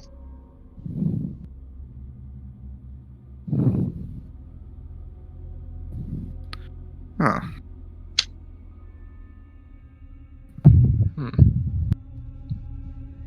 What those ghost pirates are looking for, I suppose. Hey, we'll get their treasure.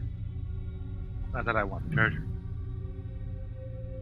Well, you could look at it as perhaps obtaining their treasure frees them from their current That's right. situation. No? Looses them of their mortal coil, and they can go on. Only if they get it. If we take it for ourselves, so I'm sure they'll be digging there for all eternity. Right. Well, better to just focus on the task at hand. We can perhaps look at this later. I'll command the fire elemental to maintain pace with us 30 feet ahead of us. Alright, I'll do you up a fire elemental and you can command it.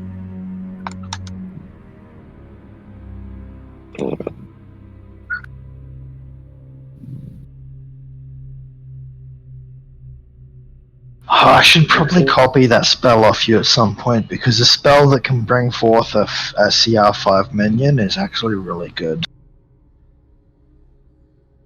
Well, I mean, you could have... I probably should have asked you about that earlier, I guess.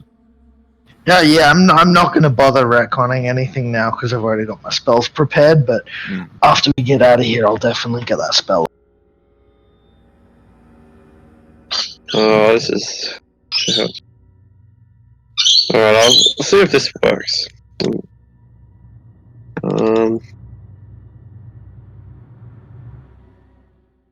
Sange, just...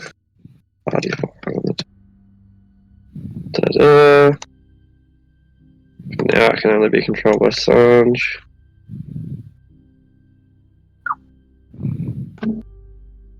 Alright, can you control that one? Yeah, cool. I can, yeah. That's sweet. Alright. I'll just...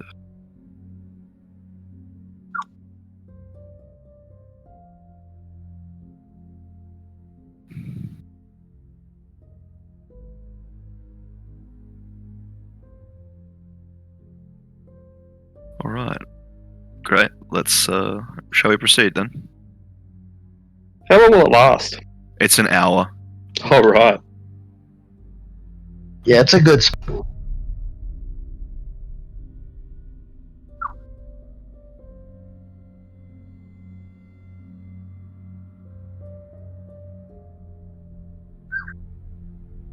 I'm not sure if the elemental should have a sight or not. I guess I leave that to your discretion, right? Because obviously Sange can't see through its eyes, but it... Yeah, exactly. So, because you're only keeping it 30 feet away, I'll just let you not see through its eyes.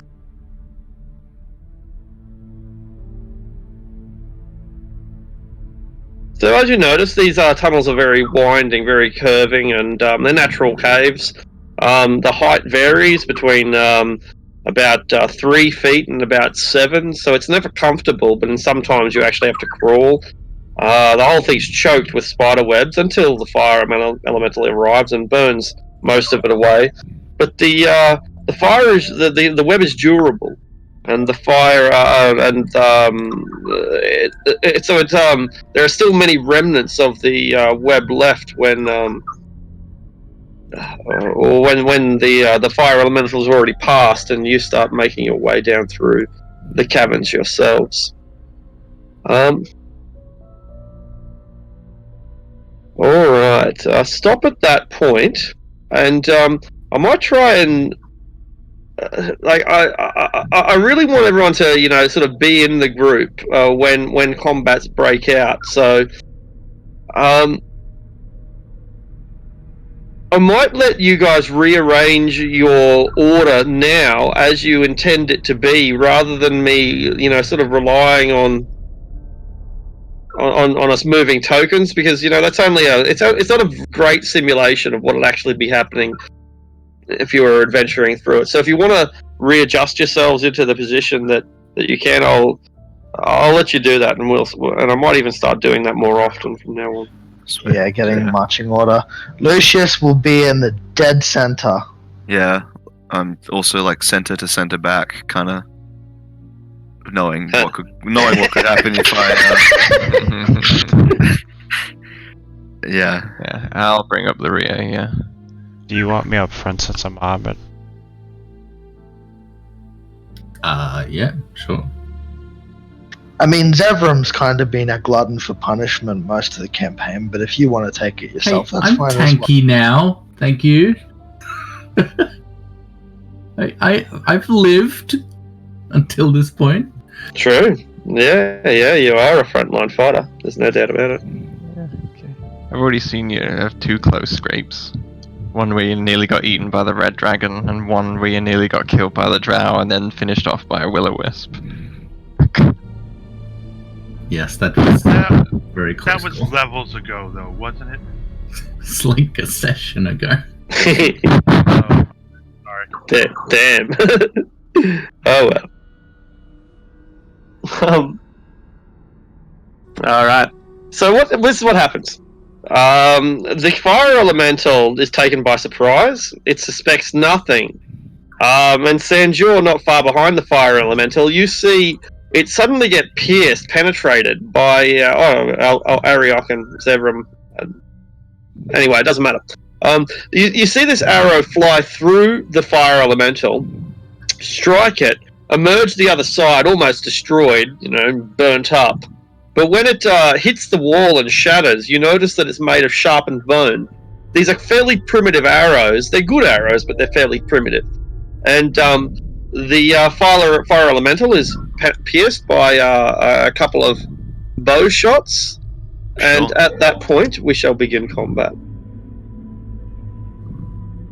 Does the elemental take damage? Oh, so you've accounted for that. Cool. All right. Yeah. So you can Is roll the that- elemental's initiative and everything.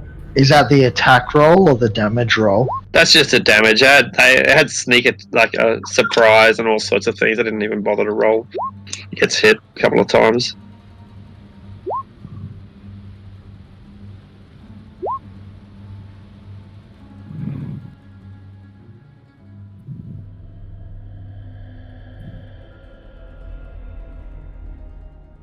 Keep in mind that has does it have yeah, I think it has resistance to non-magical attacks. It does. Yep. Good call. Yeah. So I hadn't accounted for that. Just as a mechanics question here relating to languages. So Primordial has the 4 dialects, right? There's like the Auran, Ignan, Terran, and the other one or whatever it is. Yeah. Does speaking Primordial give you access to all 4 dialects? Or is it more of like in Italy, say there's like the Italian language, but there's also like the pretty major differences around the region? Yeah, it's never specified. And so I kind of see it, as a single primordial root language with a bunch of terms that aren't necessarily compatible. Like Latin. Yeah, I suppose. I've always seen it as like Ignan, for example, is like the Cockney to English. Hmm. You can understand it, but if you're the one speaking Primordial, you're probably looking down on the guy speaking Ignan. Yeah. Okay. Usually an intelligence check too, if there is any sort of chance of confusion. Yeah. Okay. Alright, here from the PHB, page 123. Some of these languages are actually families of languages with many dialects. For example, the primordial language includes the Auran, Okwin, Ignan, and Terran dialects, one for each Okay. of the 4 elemental planes. Creatures that speak different dialects of the same language can communicate with each other. Okay. Great. Adrastia, you're at the back. Yes, which is unfortunate with this initiative roll. But so what I'm gonna do is just sit up right here. Yeah, right there, and get my crossbow ready. And if anything tries to take us from behind, I tell him that no. You can't You'll do be that. ready. It's We'll over. be ready.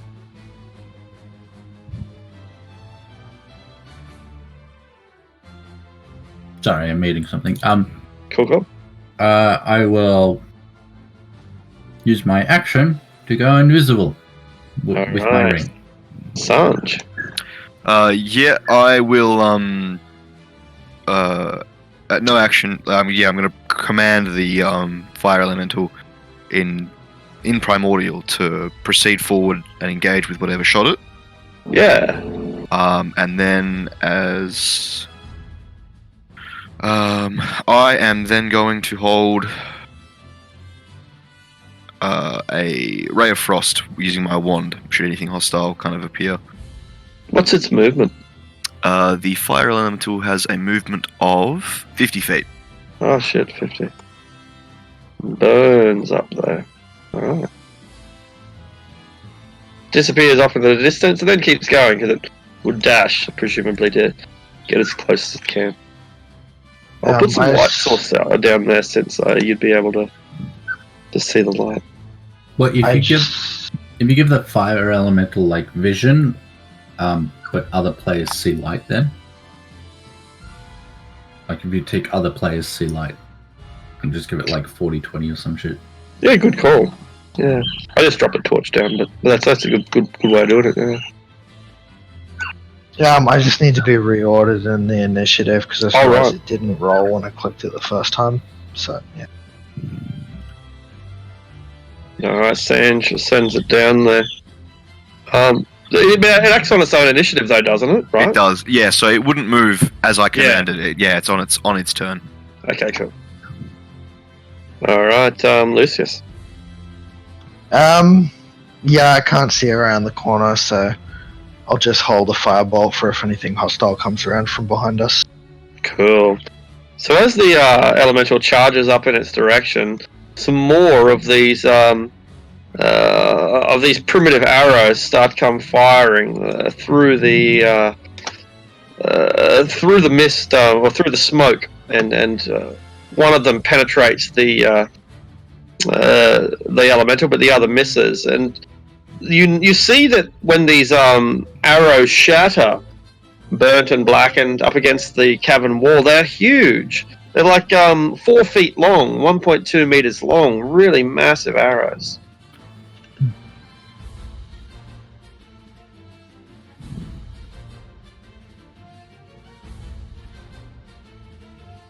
All right. Then the elemental charges forward, I think. Yeah, those Eldritch is your go. Okay.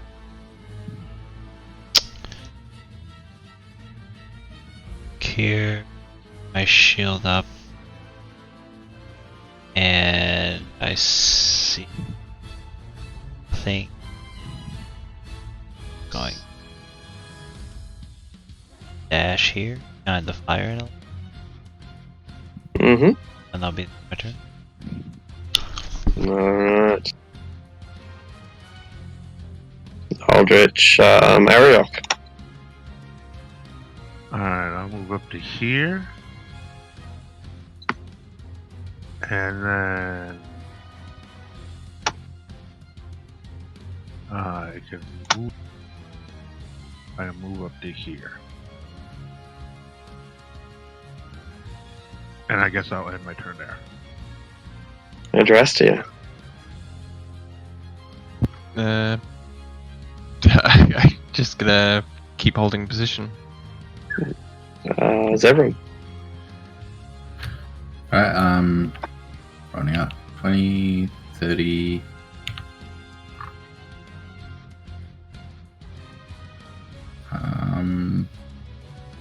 Yeah. Sanj. Dashing up. Sure. I'm going to take my action to dash. And I'll that's my turn. Lucius.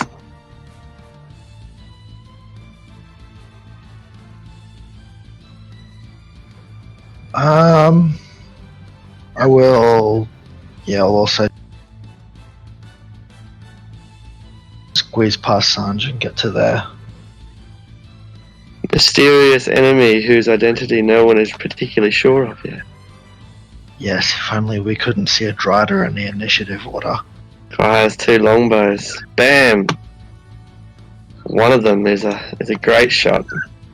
But being just a mundane arrow, it burns upon impact.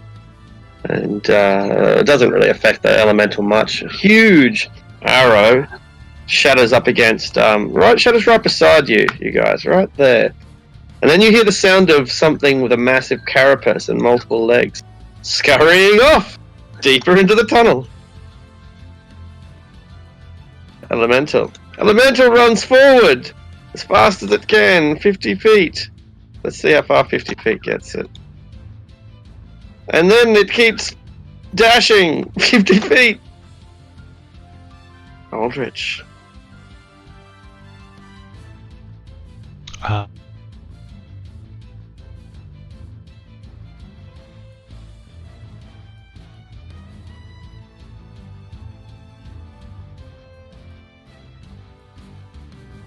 Nothing. Dash.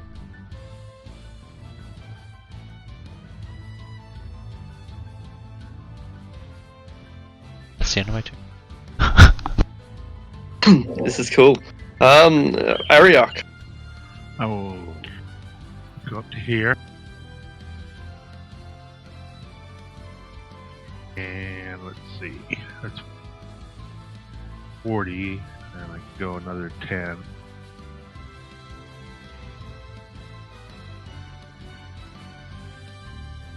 And I guess I will dash Yes? for 100. That's another 50. Yeah.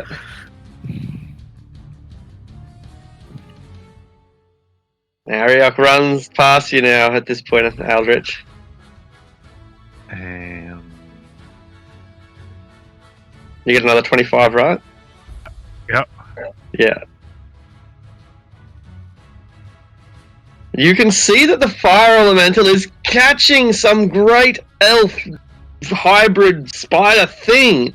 The hybrid spider casts its bow to one side. It just snapped its bowstring. Got one good hit and it snapped the bowstring, casts it to one side, draws a blade likewise made of bone, and it attempts to fend off. Is attempting to fend off this fire elemental, but it's making a run for it. It's not. It's staying long enough to force it back. It's just trying to get out of there as desperately as it can. Drastia. Alright, let's start catching up. good luck. Good luck. Yeah, you've moved on quite a bit more than I expected. I'll use my bonus action to dash another 30 feet. Go for it, Zebra. My bonus action, that is, because Yeah. I have fleet of foot. But it's Alright. irrelevant. It's just like I still didn't see anything. Ah, So I guess I'll use my actual dashing. action to keep dashing Cool. right here behind Zephyr. Sanj. Sure. Whoops. How is it that you like measure out you get the yellow arrow as you walk Yeah, along? how do you do that? Pick up your token, Mhm. right click. Mhm. Now right click again where you want the next waypoint to be. You won't see it, but we will. Okay. Well, So that's- you'll see it when you're measuring it out. It's a good way to measure distances that aren't a straight line. So that's a move and a dash and turn.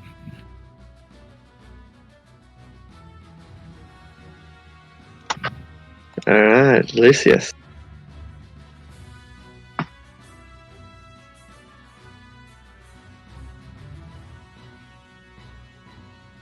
She'll also dash to catch up. Fucking Tabaxi's too fast. I didn't even run my full speed. What are you talking about? This is my final form. That's it. I was thinking, yeah, like, you get up there. Alright. So the Drider is panicked. It really is. Seeing this fire elemental is bad enough, but now a leopard person with the speed of lightning has appeared as well. It thought that it was cruising, but it's obviously not cruising fast enough. It tries to fend off this this elemental. It tries to get rid of it and just slashes madly with its blade in both hands, and then bites with all the fury that it can muster. What's the armor class on the elemental? It's 13. All right, And so that's then pretty good. It says Immune to poison, surely. it is immune to poison, that's right. And it Yeah. also says here, a creature that touches the elemental or hits with a melee attack while within 5 feet of it takes 1d10 fire damage. Alright, so roll that d10 as it explodes in the Drider's face. Bam! But she's not sticking. He's not sticking around. He darts off deeper into the caves, and the elemental gets an attack of opportunity. I think this is set to whisper to you. So Yeah, probably is. I think that roll has gone through. Was it a 20 Yeah. for the attack and an 8 for the damage? That's it. And I think now it is on fire and it's an action to douse it, or it takes the damage again at the start of its turn. Alright, now I'll do the Zevram trick and I'll create illumination for this one. So how's it done? Just give it has sight? No, yeah, that's right. Has Or sight. fire. Yeah. Has sight, but you also tick that players can see the light. Yeah, all players see light, but because you don't have control of it, you're not going to be able to see through its eyes like you would if like you could for the elemental. No. So as long as in the dynamic lighting you have enforce line of sight Yeah. on, then we won't see through its eyes because we don't have access to the sheet. Yeah. So Sanj would see through the eyes of the elemental if I gave that sight. If I did the same process to the elemental, he'd then be able to see through it because he has control over the elemental. Yeah. Okay. Yeah.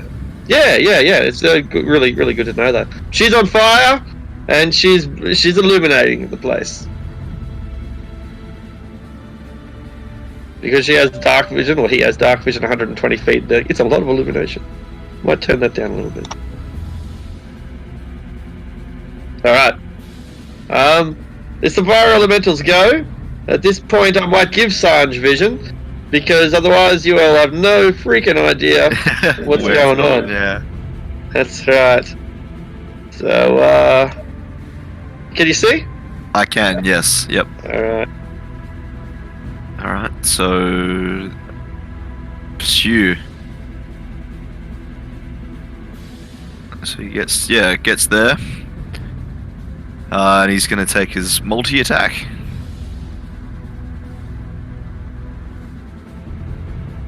Feeble multi-attacks. Yeah. And that's his turn. No bonus actions there or anything. Aldrich. He is now on Never Whisper, by the way.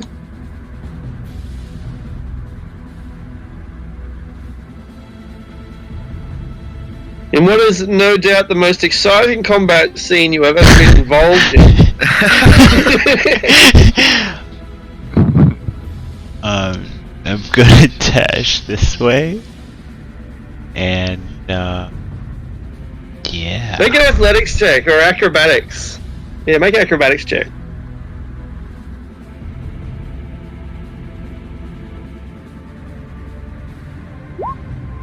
Beautiful. You can gain an extra 15 feet of movement. How do you manage to do that through these narrow, claustrophobic cavern? Through my new diamond encrusted cockpit, I've been able to gain better aerodynamics, and It's like one of those magnetic wristbands. am I able to stand right here next to the fire element? No, you will burn. Okay, I will stand, and yeah, that uses up all my I can't do an action right.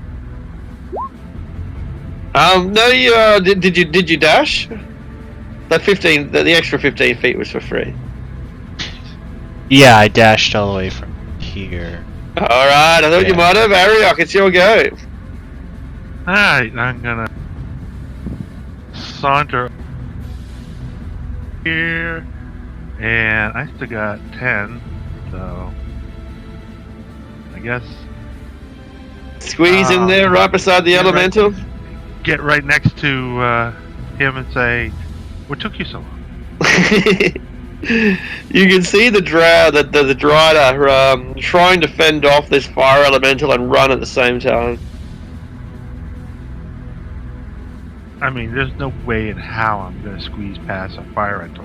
No. It's not going to be easy. Not gonna be healthy.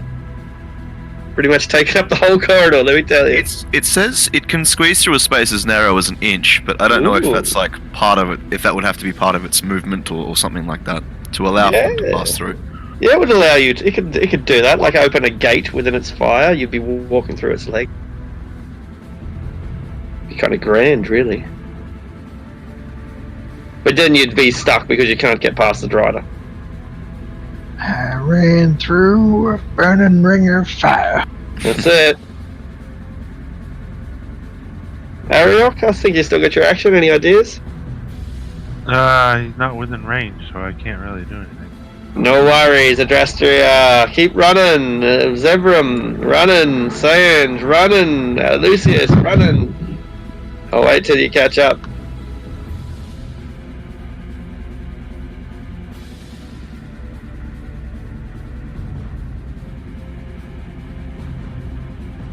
Curse you, cowardly Drider. You're bad for ratings. People at home don't want to see Driders running. They want to see them dying.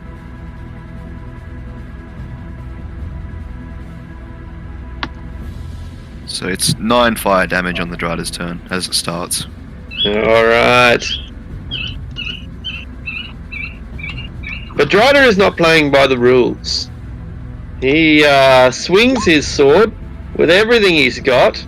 He lunges forward to bite, to gnaw on the how much damage did he take from the fire? So it was 9 at the start of his turn, and then it's another 3 for these attacks. Nasty. And then you get an attack of opportunity as the Drider runs. He's not sticking around.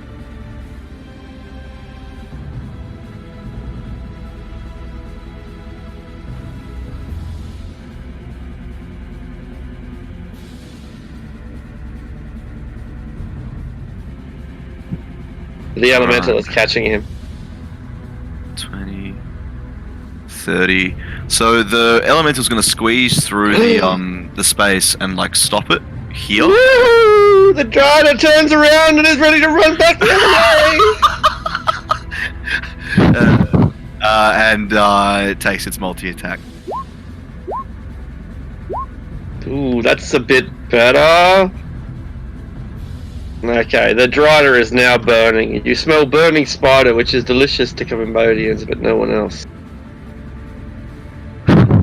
Aldrich. Hello! Wait, there's a Drider coming, Ariok! Get out of the way! There's a Drider coming! Oh no, it's got AirPods in, he can't hear us. Am I able to just poke my head out around the cast as Yeah. well? Okay. Definitely. I'm gonna... Huge target. And it's taking damage? Oh, lots of it, yeah. It's still on fire as you look. It's illuminating the passage. I'm casting Okay. Total Dead. No! The dead is being told. It's still running straight for you. It's getting the hell away from this fire elemental no matter what it takes.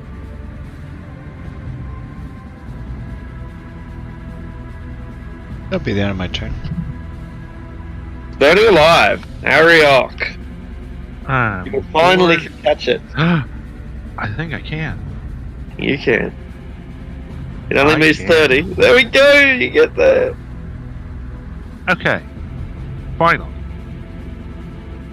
So, punch. Alright. Crunch. Crunch. It's still kicking. Oh, yeah, it's still going. He's a beauty. He's a big in this one. Oh, we're gonna get him down sooner or later. Key point for 2 more. Alright. Crunch. Ooh, crunch, crunch, crunch. Unfortunately, it's a lot more durable than you might have imagined. It's tough, super tough. But 3 of those strikes still hit. One of them misses. Okay, it needs a dexterity roll to stay prone. Alright. It has... you break off 2 of its legs and it just falls over onto its side. Crunch. Merciless. Okay, my turn. Alright. Look at that damage. 8, 10, 12, 20. Pretty easy. Okay, Adrastia. You're all alone in the Underdark. So yeah, I should be able to pass by Sanj. And Sounds like a song. So 5, 10, 20, 25, 30. And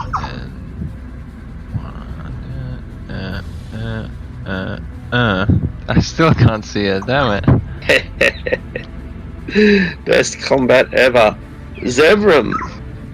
3, 4. Now I can see it. Ah! You can see it, but now you're blocking the passage. Alright, Zevram.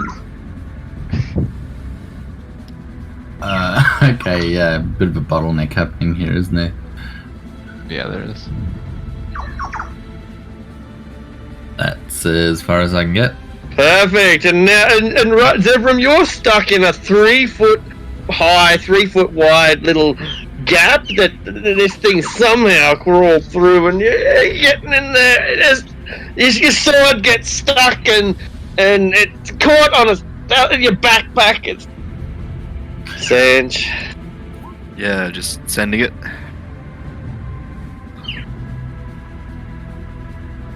Oh, dash to 50 feet and then stop there. Place, yes. Oops.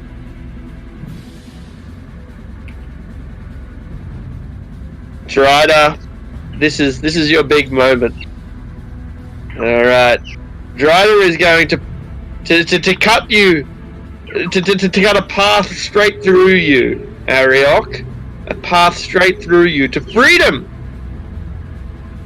And it screams in Elven, FREEDOM! And hacks. I don't think a 14 will hit. Will a 20 bite you, Ariok? 20 will. Okay. The bite is only mild. It's a little more than being bitten by a sharp-toothed elf, really. 3 points of damage, but then it surges with venom for 9 that rushes through your heart. Oh, hang on. It doesn't. You like poison. That's right. You sprinkle arsenic on your cornflakes in the morning. Nothing to me. The poor Drider at this point, he loses hope. He just looks up and you hear him praying, "Love, why have you forsaken me?" Fire Elemental does its worst. Oh my god. It does its worst! It literally does as bad as it could possibly do. I verbally commanded to hang its head in shame. The fire elemental goes down to candle size. He feels 3 inches tall.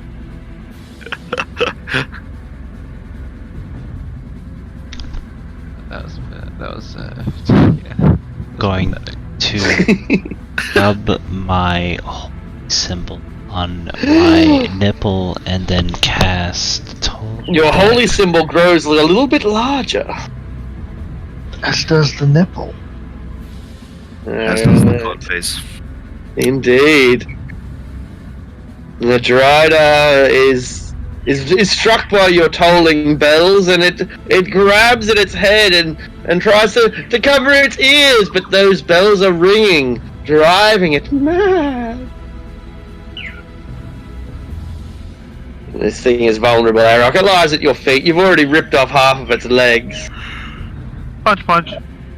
Do-do.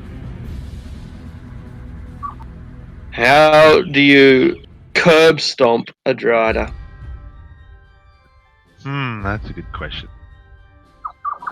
I stomp on its carapace while looking at the fire elemental going, this is how it's done. Your foot goes right through it and ends up inside the thorax and gets stuck a little bit. And I wiggle it around and stir it up. It squeezes out the sides of the carapace. There. Good luck getting that out of your fur.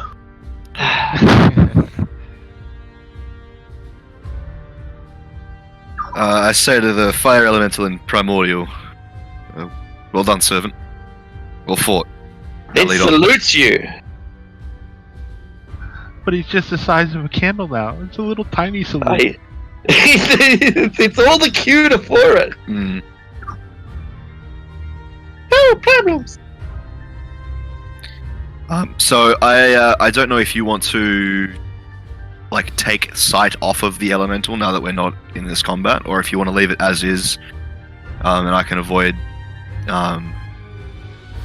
like knowing what it would see, or try to like not kind of incorporate that. It's up to you completely.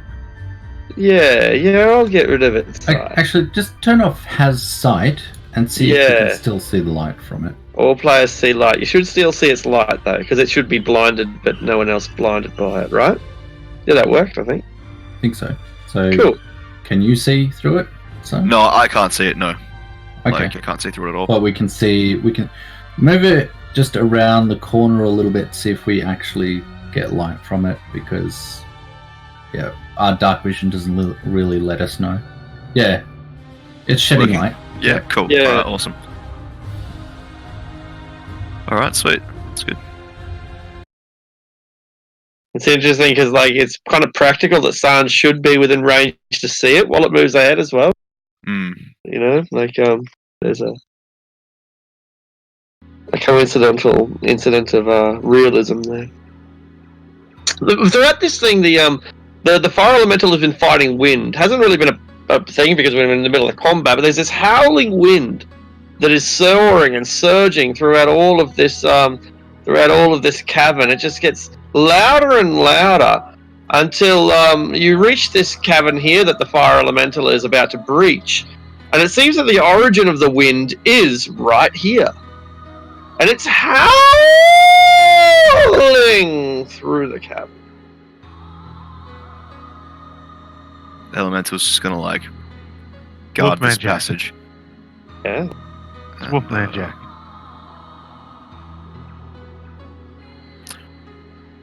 Any obvious like holes to outside? Okay, I can't imagine it would be like a naturally occurring wind, right? If we're this deep. It's Unless it- dark. Yeah. Unless it is, I'm not sure. The bloody hell's going on in here? You know, now that you're here, and you hear the wind from its source, as it were, they are screams. It's creating wind, that's true, but maybe the wind is the byproduct and not...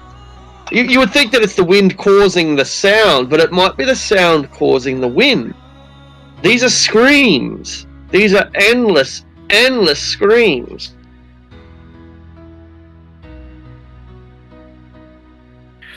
Well, this is unpleasant.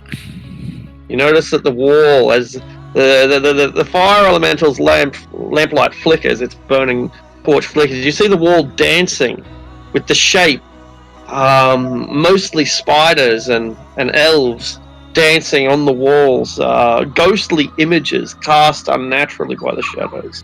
The elves seem to be running from the spiders. Does this mean anything to you, Adrestia? Not particularly. This is disturbing.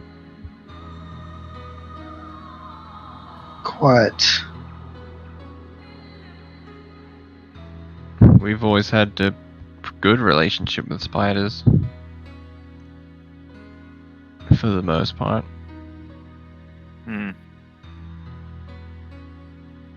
Maybe this is the process of making Drider.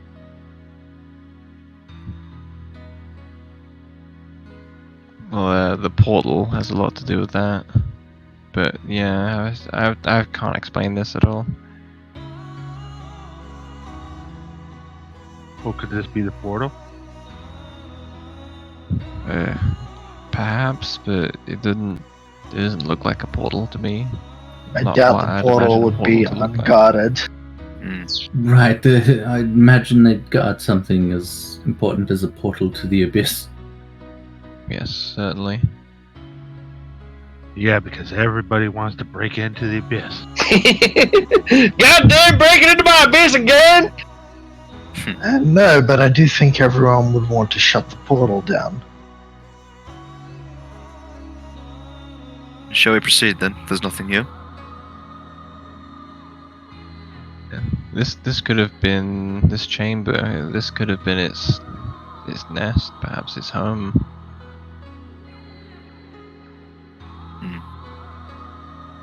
Everyone make perception check.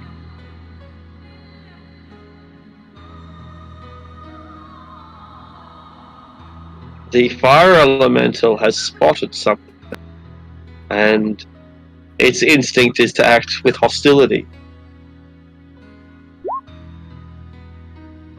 Alright. Adrastia, even Zevram, Sanj, and Ariok. Aldrich as well. Look at all those great rolls. So moments before the fire elemental gets its assertive, aggressive stance, like an attack dog, you think you heard some words. Those of you who speak Elven think you heard a man with a high-pitched voice say, "I'll go and check it out." And we shall leave it there for the week. Oh, Oh. I wonder what he's going to check out. A whole person to the face. A book from the library, most likely.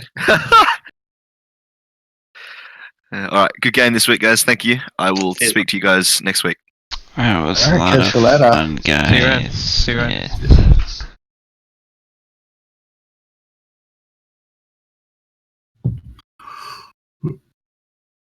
I might go as well. I'm feeling very tired today, so I'm gonna go have a lie down.